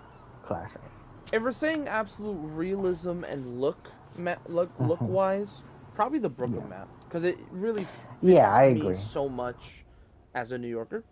So that's what I would say would be my one, because it just generally represents where I goddamn live, especially since I haven't been there often, but when I do be around that area, because I've been around Brooklyn sometimes, it is a really cool visit, because the bridge is one of the most popular things in part of Brooklyn, so I would definitely say that. But if I would say, like, playing-wise, like, oh yeah, this map is, like, really good to play on, I think it's this one. I think it's the King's Battery, or the Pax Arma. Yeah, the Pax Arma is the name of the map. I actually really like this one. I enjoy this one. Oh, yeah, no, I agree. I think the Brooklyn map, it's very fun, you know. I'm interested to see, you know, how, you know, the Call of Duty maps, I mean, not Call of Duty, the Battlefield maps are going to be, you know. I'm interested to see what the map play is going to be regarding those, you know. Especially since they're bringing back a lot of the older maps. We'll have to see how it does with the movement. Like, I know Hijack is coming back. I want to know what just happened. That was a fucking rocket launcher. That's what just happened. That was? That was a rocket launcher to the I didn't see the explosion. Yes. I just see one thing, I'm talking, and the next thing the car fucking flipped over. Like, well, okay. I didn't know bad driving was this chaotic. Because I thought that's what it was, bad driving. No, I generally saw the rocket go by. I was like, oh. Well, okay. Oh, I see you. You just spawned in. But yeah, like in general, yeah, I'm just looking forward. Well, actually, it's funny enough because, like I said, we talk about the Brooklyn map, but I'm actually excited to see the snow version of it in the winter. I'm intrigued Yeah, how I agree. detailed that one's gonna be because that one's like gonna have like kind of a classic New York in December and January where we get a shit ton of snow.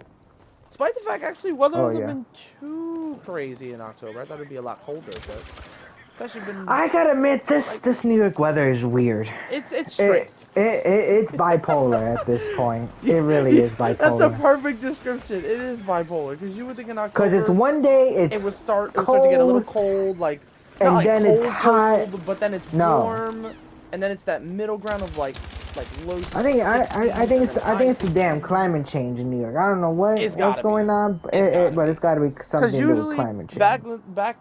Oh, I don't want to sound like an old man. Back then, how New York weather was late August, early September, warm, 90-degree weather, still summer weather. October, it cooled off a little bit, but nothing like crazy, you know. But yeah. And then in December or in November, that's around Thanksgiving, we start getting colder weather. We start getting into colder. We start getting into like the 40s, maybe the 50s. Coming in hot.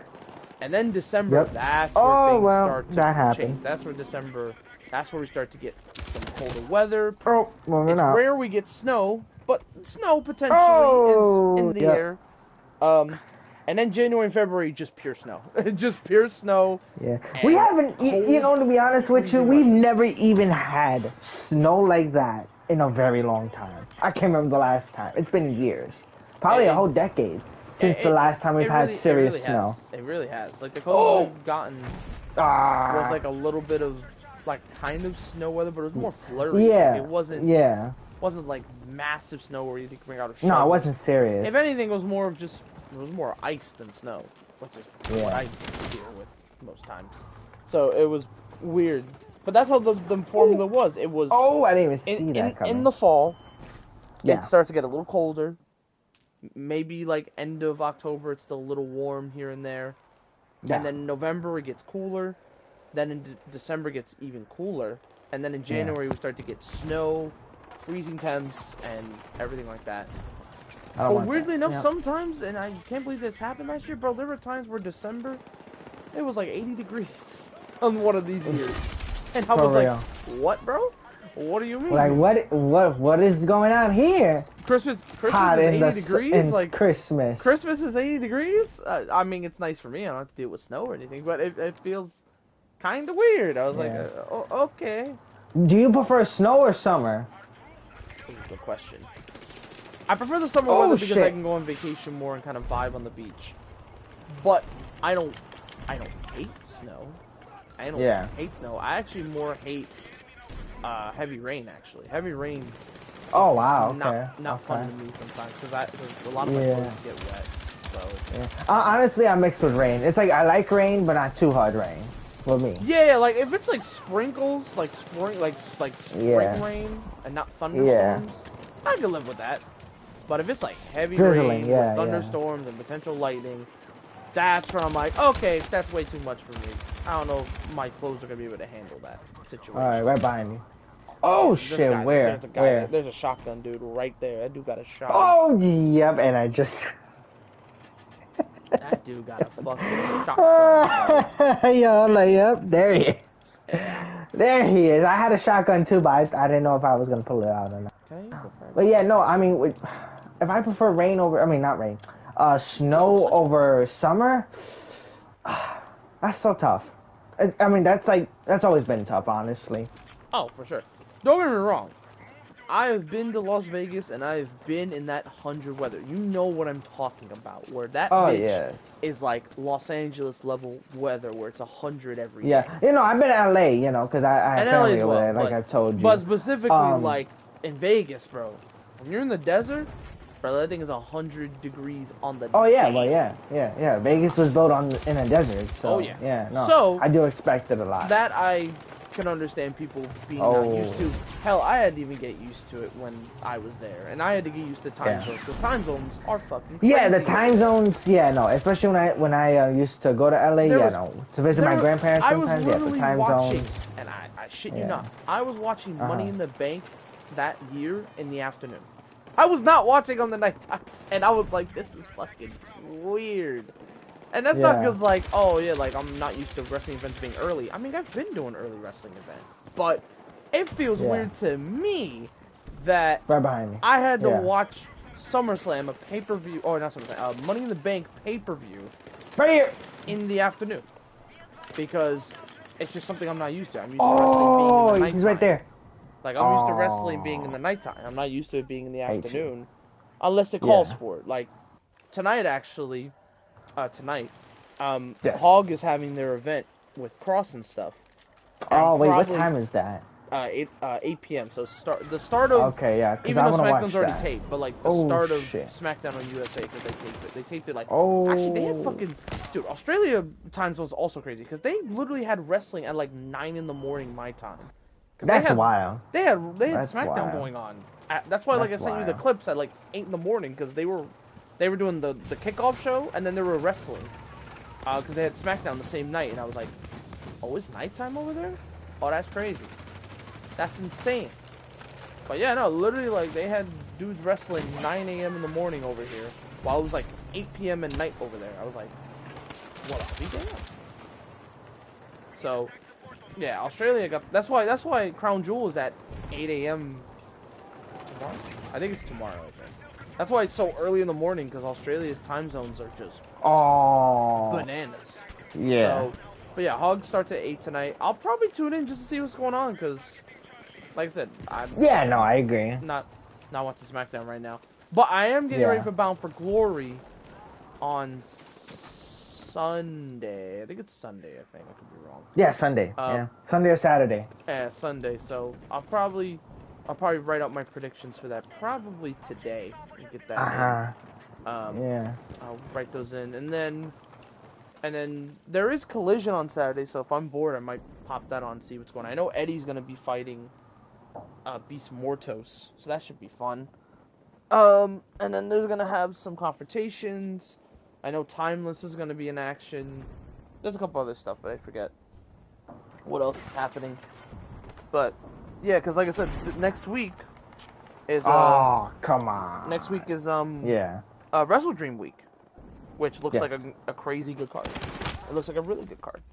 So I'll definitely be excited to see all that. So, and like I said, I don't feel restricted to watch. Going back.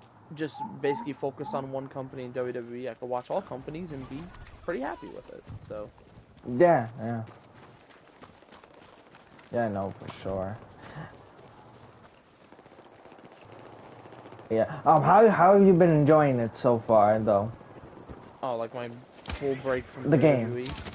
No, the game. Well, that and the end of the game too. Oh, the game. Well, I'm absolutely loving the game, and I've been loving playing games as well. Like I said, having this literal, potentially really fucking good samurai game now has really just. Oh, Ghost of Yotai. Ghost of Yotai is just something else, man. Oh, yes, it is. Definitely proving up to be the games of the year. I literally knew it from day one. Don't care if it's a woman or a man. The story's still gonna be fucking worth the purchase. Worth every purchase. Absolutely worth the purchase. Like I said, as long as I get my money's worth, I'm cool with paying for like $60 games. As long as I get my money's worth, I don't care. Yeah. And I'm definitely getting my money's worth with Ghost of Yotai. Hell, today I just basically was I finally met the I went past the Oni, and then before Battlefield came out, I was gonna do the mission where Jubei was basically a fake prisoner, and we were gonna fake him out. And try to save, yeah. You were infiltrating. infiltrating, and we were gonna save Jubei, and basically kill the finally Oni. make their bargain of the deal and try to.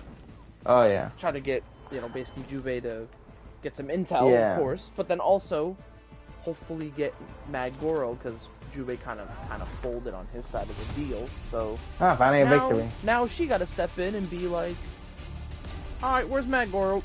And he's like, Commander would not let me release him. He's like, I gotta step in now. Oh yeah. I gotta do me now. Great.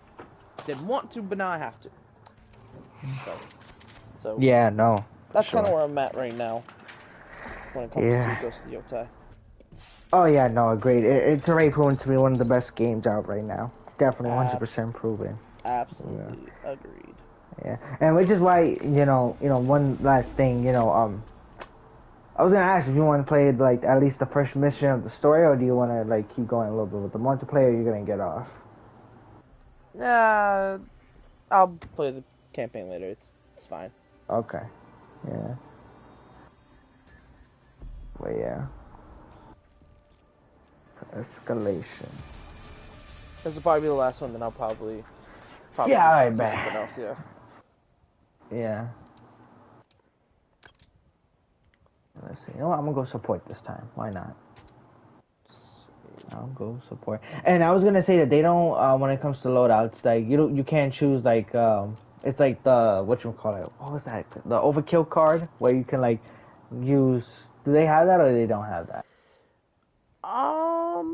I don't know. You might have to look into that because yeah, maybe they do and I'm not aware, but I don't remember if they have any cards like that. I know for me, there might be some exceptions, but you have to look. You have to check that because I'm not sure. Yeah, no, for sure. For sure. Let me see. I'll probably do that. But yeah, no, I thought about maybe probably doing at least the first mission of the story before I, call it in or like, just take a break for a little bit. Yeah, absolutely. Yeah, absolutely. But yeah, and I'll definitely probably be doing more of Ghost of Yotai probably today because I took a break yesterday and I know I took a break a few days ago before that just to, get a little breather. This man just continues to... I'm taking my nice little time with it because like I want to do... Yeah, I mean that's what I've been doing though too. I've been taking my nice, I feel that I've been taking my nice, little time with it, too. I'm doing everything though, not just storyline. I try to do at least a little bit of the other things before I get to like the main thing. Of course, I still missed a few things, but not as much as, others, Yeah, I feel that. Oh, yep. Oh. But, yeah, no, I mean, again, this just shows how much, we love the game. We love this game. We love what it has delivered to us and what, we can thank Ghost of Tsushima for this, too. Yeah, absolutely. For that, because without this, there would not be no... Oh, there would be no sequel, absolutely, yeah. Yeah, absolutely. There would be definitely no sequel, no... Oh, damn. Yeah, but I generally knew from day one, even with it being a different protagonist and a new story, with the same parallels, of course, of the old story, I knew it was still going to hit different. I just knew it because the amount of not only years that they've had to work on this, but also the amount of amount of power they have to use the console. Because now, like I said, Ghost Tsushima, while was ported over to PlayStation 5, even though I didn't even think it needed the PlayStation 5, the PlayStation 5 treatment. They just gave it to him anyway in the director's cut. Oh my god. Yeah. But it's so crazy. I think I forgot to send you this. They already announced the director's cut for this specific game already. And we just began. I don't know if it's gonna have any DLC or anything, but I know they added like some new like modes and a couple other things. But yeah, there's already a director's cut for this goddamn Ghost of Yotai game. It's actually kind of crazy. Get you what's up. Oh, I didn't get it. Oh, I got it. Oh. All right, behind me. Oh, right here. Oh, I thought you died for a minute. Guy was kinda... Left. Oh, right.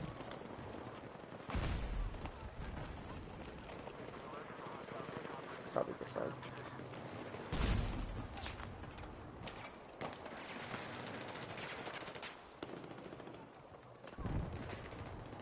Oh! Oh, sorry. Wrong person. Oh, I didn't even... Damn, he blended in so well with that environment.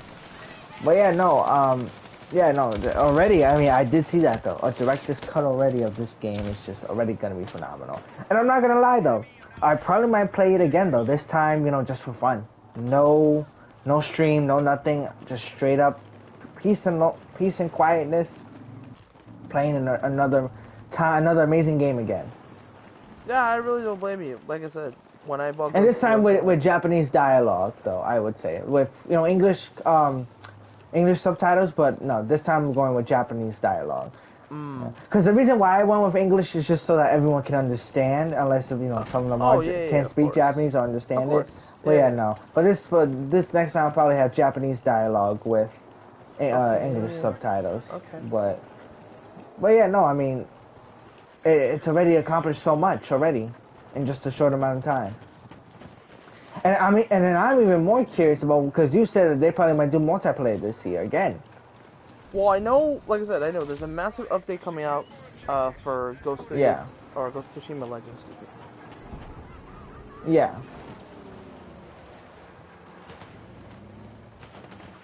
Ooh.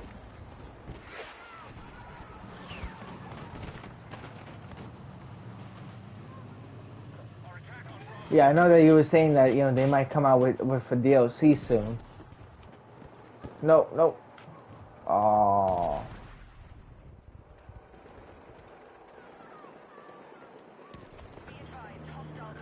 Ooh. 3, 2, 1. Alright, let's see what he's got. Okay, no, nothing.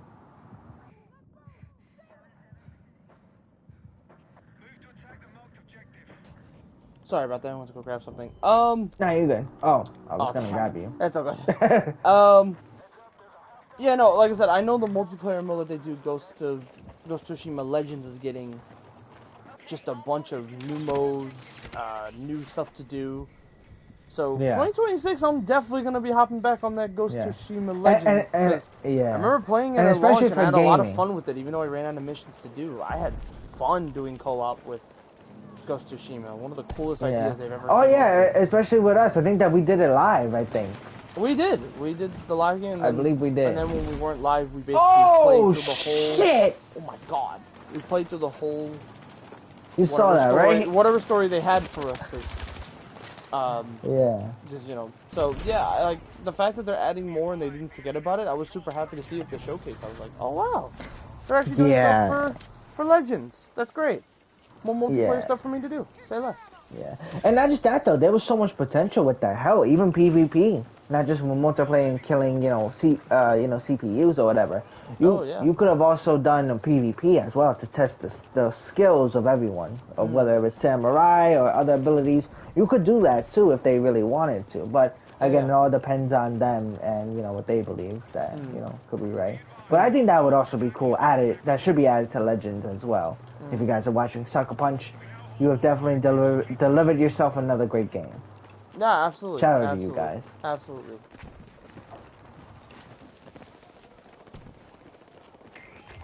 Man, that explosion the last time... Oh, yeah, no, that explosion the last time flashed before my eyes. It was like, bro, it felt like a dragon's, you know how dragons breathe fire and everything, right? Oh, yeah. It felt like that. Like, I was about to go into the flames, but I didn't. Crazy. Yeah, no. But yeah, no, this page, everyone, will probably be for mostly COD and maybe for Battlefield. Oh, shit. I go around. Other way. Yeah, no, this will probably be what it will be mostly for. Now, probably moving forward. And hopefully, we get more of the games. Who knows? Probably might have some fun on GTA 6, which, another big game that is coming out next year as well. Yeah, that's on the way. And the wait for that is going to be not only anticipating, but very painful because we're going to wait until late May to get that one. Yeah. But if we get it... But I hope that is the last date. I hope and pray that is the last date, because if it is not the last date, I think GTA will be a disappointment. But like I said, we'll have to wait and see. But so far, like I said, they've stuck to their guns. They're like, this is the one. They even have a storefront. The last time I remember them having a storefront up, usually it usually wouldn't change. Usually it would stay. So as we get closer to May, we'll have to wait and see. Yeah. And we'll see if now, as we all know, GTA 6 will probably be considered a national holiday at this point. Because everybody, whether if you're young, old, I died to a building. Good God. Damn. But yeah, what was I saying? So yeah, no, that GTA 6 will probably be considered a national holiday at this point because everyone and their mother will probably be playing this game. Abso-goddamn-lutely. Whether if you're young, old, you know, or whatever, even though younger ones should not be playing that game anyway, but you know, young, old, or have been in the generation of GTA for a while, everyone's gonna want to play this game, no matter what. Whether it's story, multiplayer, it's gonna be generational. That I will say. Oh, yep. Well, that exploded. So I want to get your thoughts, Brian. You know, since we're on the subject of GTA, what are you most hyped for GTA 6? Man, as a guy that's been on I know there's a lot. 5 in both I know there's a lot. generations. I've been on both the PS3 one where it first began, yes, and on the PS4 and PS5 technically. So I have all three versions. Yeah. I'm looking most forward to the new map that's based on real locations with Miami, Vice City. I'm excited for the craziness, especially seeing the kind of the Florida redneck version area they have. I want to see what that's about. Excited for the characters. There's a lot of new characters that look really intriguing to try to work with and try to do some business. Damn, I just never see so many deaths in one thing. Yeah, there was a row of deaths. Crazy. I'm also very much looking forward to just getting a chance to go around the world, around the map, maybe own some businesses, maybe some more technology based where it's like more modernized and not as old school. And also getting a chance to get some epic vehicles, because GTA has been known for their fake names, epic and but crazy very real vehicles. Like vehicle collection. If you want like a Eddie Guerrero style lowrider, you can probably find one and get a lowrider. If you want like a sports car, you can get a sports car. If you want like a great. So literally, that's another thing that I love about GTA is the amount of cars that, while not real names due to licensing, very similar to a realistic car. Like if you want to find a McLaren, they have McLarens, they're just named differently. So I'm excited to see what they have there. And I'm excited that we're not only getting finally a different story, but I'm also excited to see what GTA Online looks like as well. When you hop online with your boys, hop online to either do a heist or a mission or just fool around, just vibe out, maybe go to the bar or something. Oh, come on. I'm excited to see those experiences in a much newer light, in a much newer, fresh take. Because again, we've had GTA 5 for so many years at this point. Yeah. Now I'm excited to see something brand new from the ground up and the epic experience that Rockstar can give us with GTA 6. Yeah, and I think this is a most anticipated wait for just the gaming community in general. You know, when it comes to GTA 6 and everything. You know, I've known GTA for a very long time, whether I've played it or not. Though, I finally played the story of GTA 5. Took me years to do it, but hey, better late than never. Definitely an enjoyable story. Definitely a lot of connection between the main three characters of Franklin, Michael, and Trevor. There's definitely a connection with that. There's also some pretty interesting quotes with that though too. This is a chaotic, fun story, but so of course some tragic and everything.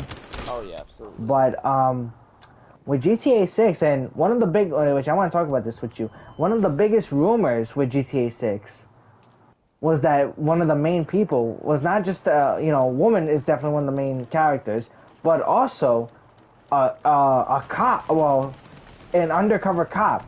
Everyone's been saying that the male character is an undercover cop or an informant. And he's trying to get Lucia, which I believe we already got our characters' names. Lucia and what was the other name? Jason, I think. Jason. Yeah, Jason. Jason, you got it. Jason. Everyone's keep on saying that he was a cop. And he's undercover cop. Or whatever. Which I thought that would be an insane plot twist. Oh, hell no. I'm getting out of there. It's an insane plot twist. But also, even though they did say that, he knows the family. But of course, maybe they don't accept him, or maybe they do, but not as that, But, well, that's great. But, yeah, that's been the main rumor that I've been hearing. That, oh, he's a cop, or either that, or he's a snitch undercover. And I wanted to get your thoughts on that though too, because that's been what's been the word going out lately. Like I said, I'll have to, obviously, when we finally get that, because like usually the pre-order, usually when the pre-orders go up, they have like an updated like description, and it gives us a better idea of what to expect. But if that is the story, and I mean this, we might be in for potentially one of the greatest stories of all time.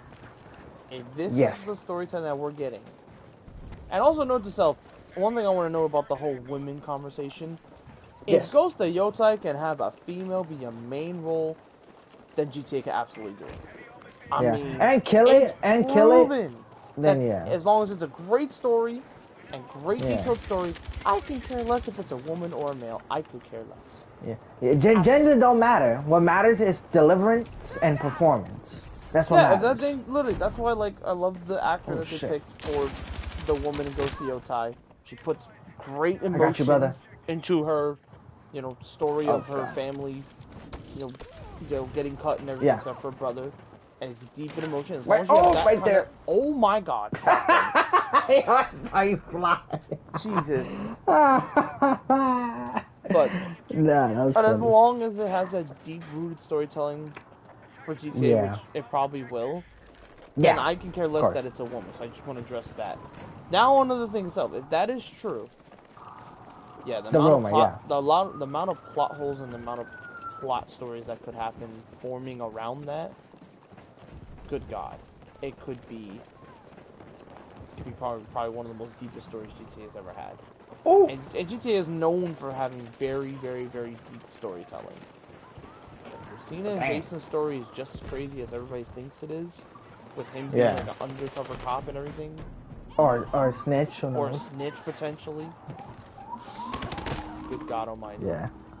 Good God almighty. Yeah, no, I mean, like you were saying about multiplayer, I'm definitely excited for that. I think it can deliver so much realism and, performance-wise, being able to play with friends and all that. Yeah. And being able to, get cool cars, amazing businesses, money, everything. And it's gonna be fun. I'm not gonna sit here and say it's not gonna be fun. It's gonna be, amazing experience, even more so, especially with the story. If that is what the story plan is going to be regarding this, though, too. Which, another thing I wanted to ask you was regarding this product as well is, do you think that, what would be your dream suggestions for online to make it more uniquer? Well, I'll throw this out here. Obviously, keep the classic heist and stuff like that, because that system absolutely works in the best way possible. Taking that away would not be the best idea. So doing the heist the way the heist works, do that. Absolutely. Absolutely keep that and give us new heists and stuff. Now, for them to be different and unique, I would like them to use some realistic things. So instead of old school taxis, maybe we can get like Ubers or some type of version of Lyft or Uber.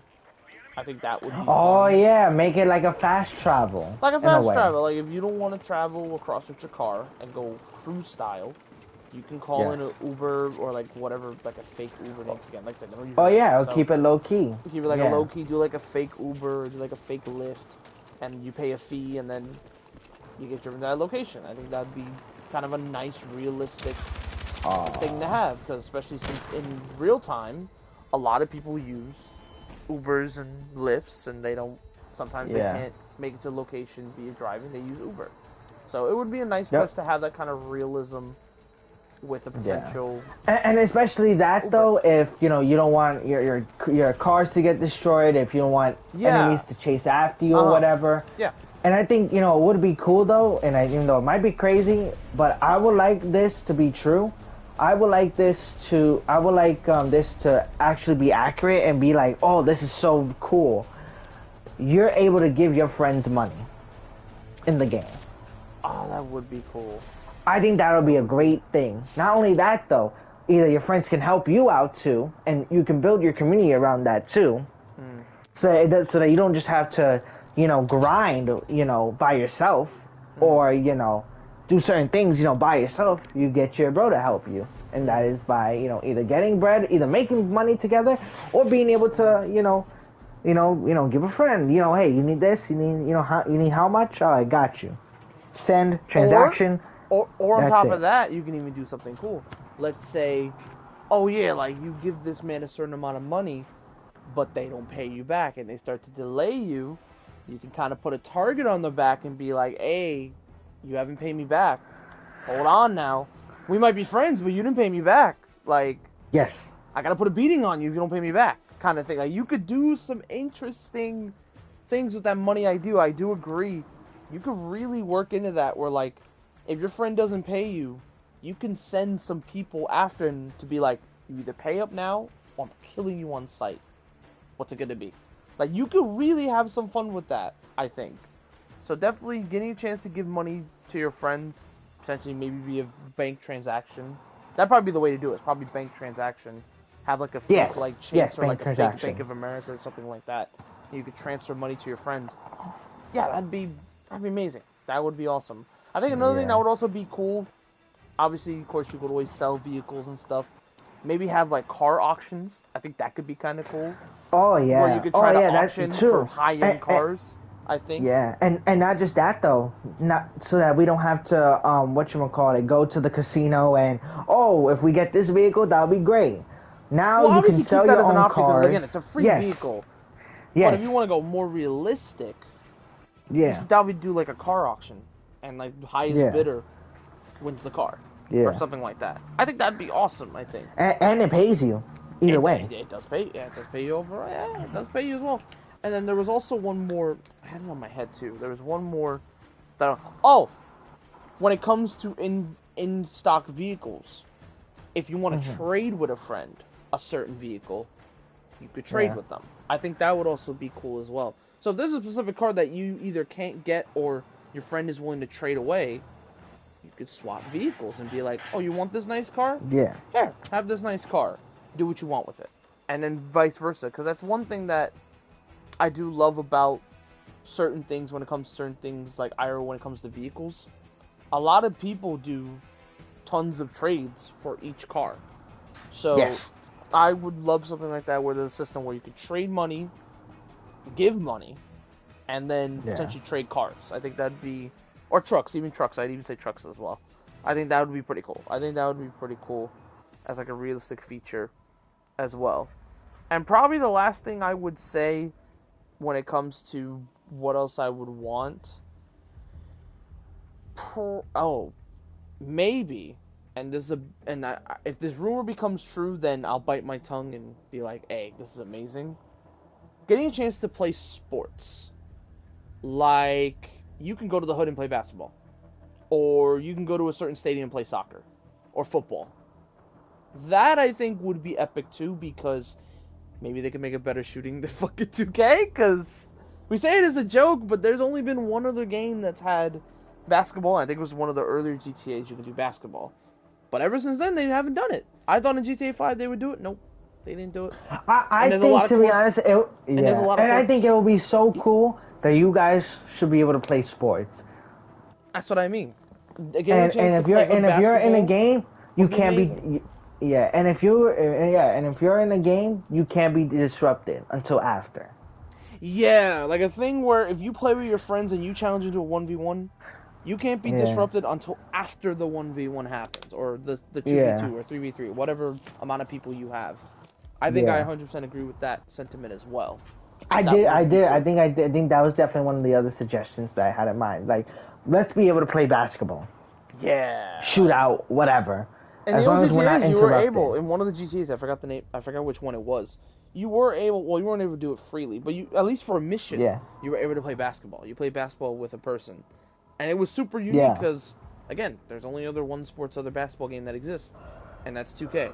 Unless EA finally makes one, but 2K was the main one.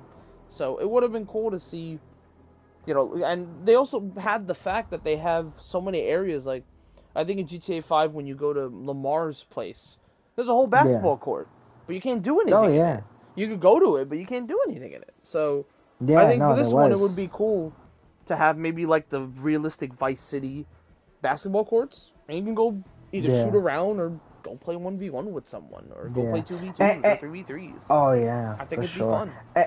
And definitely one of the other things that I had in mind was the casinos. Hopefully in GTA 6 we're able to get our own casinos. That could be cool. That could be cool. And I feel like that could make more money than all the other ones. Because the only thing I can sit here and say that I've seen that has made me a lot more money was the car wash. Car wash. Yeah. Which was surprising. Because out of all the other business adventures, even though a lot of people say, oh, the weed business gives you a lot of money, which it does, but you gotta do a lot of deliveries for that. And it's like, damn, it's like so much. And I feel like that they should lower that case to at least 5 or 6. Or if you want to go a little higher, just at least 7. But I feel like that they do that a little too much with the deliveries and everything. But yeah, the car wash, you can make almost, after like almost the entire day, you can make almost to 700 or at least 800, 700 or 600 a day. But in general, you could leave at least 1 million in that bag. That's pretty good. That's why, even though technically that was the last time I did play GTA was when that business already came out and it was starting to boom already. I enjoyed it very much. I enjoyed it a lot because I was able to make a lot more money, so much easier than some of the other ones. And then I would say the other ones, that's more bigger. I think was the club. The clubs I think for me it's the car wash. Then I'll say the club makes the second most money, I'll say, as well. Yeah. But, one last thing before, I let you go, because I know you probably want to go at the playing that intense Battlefield was, what was it?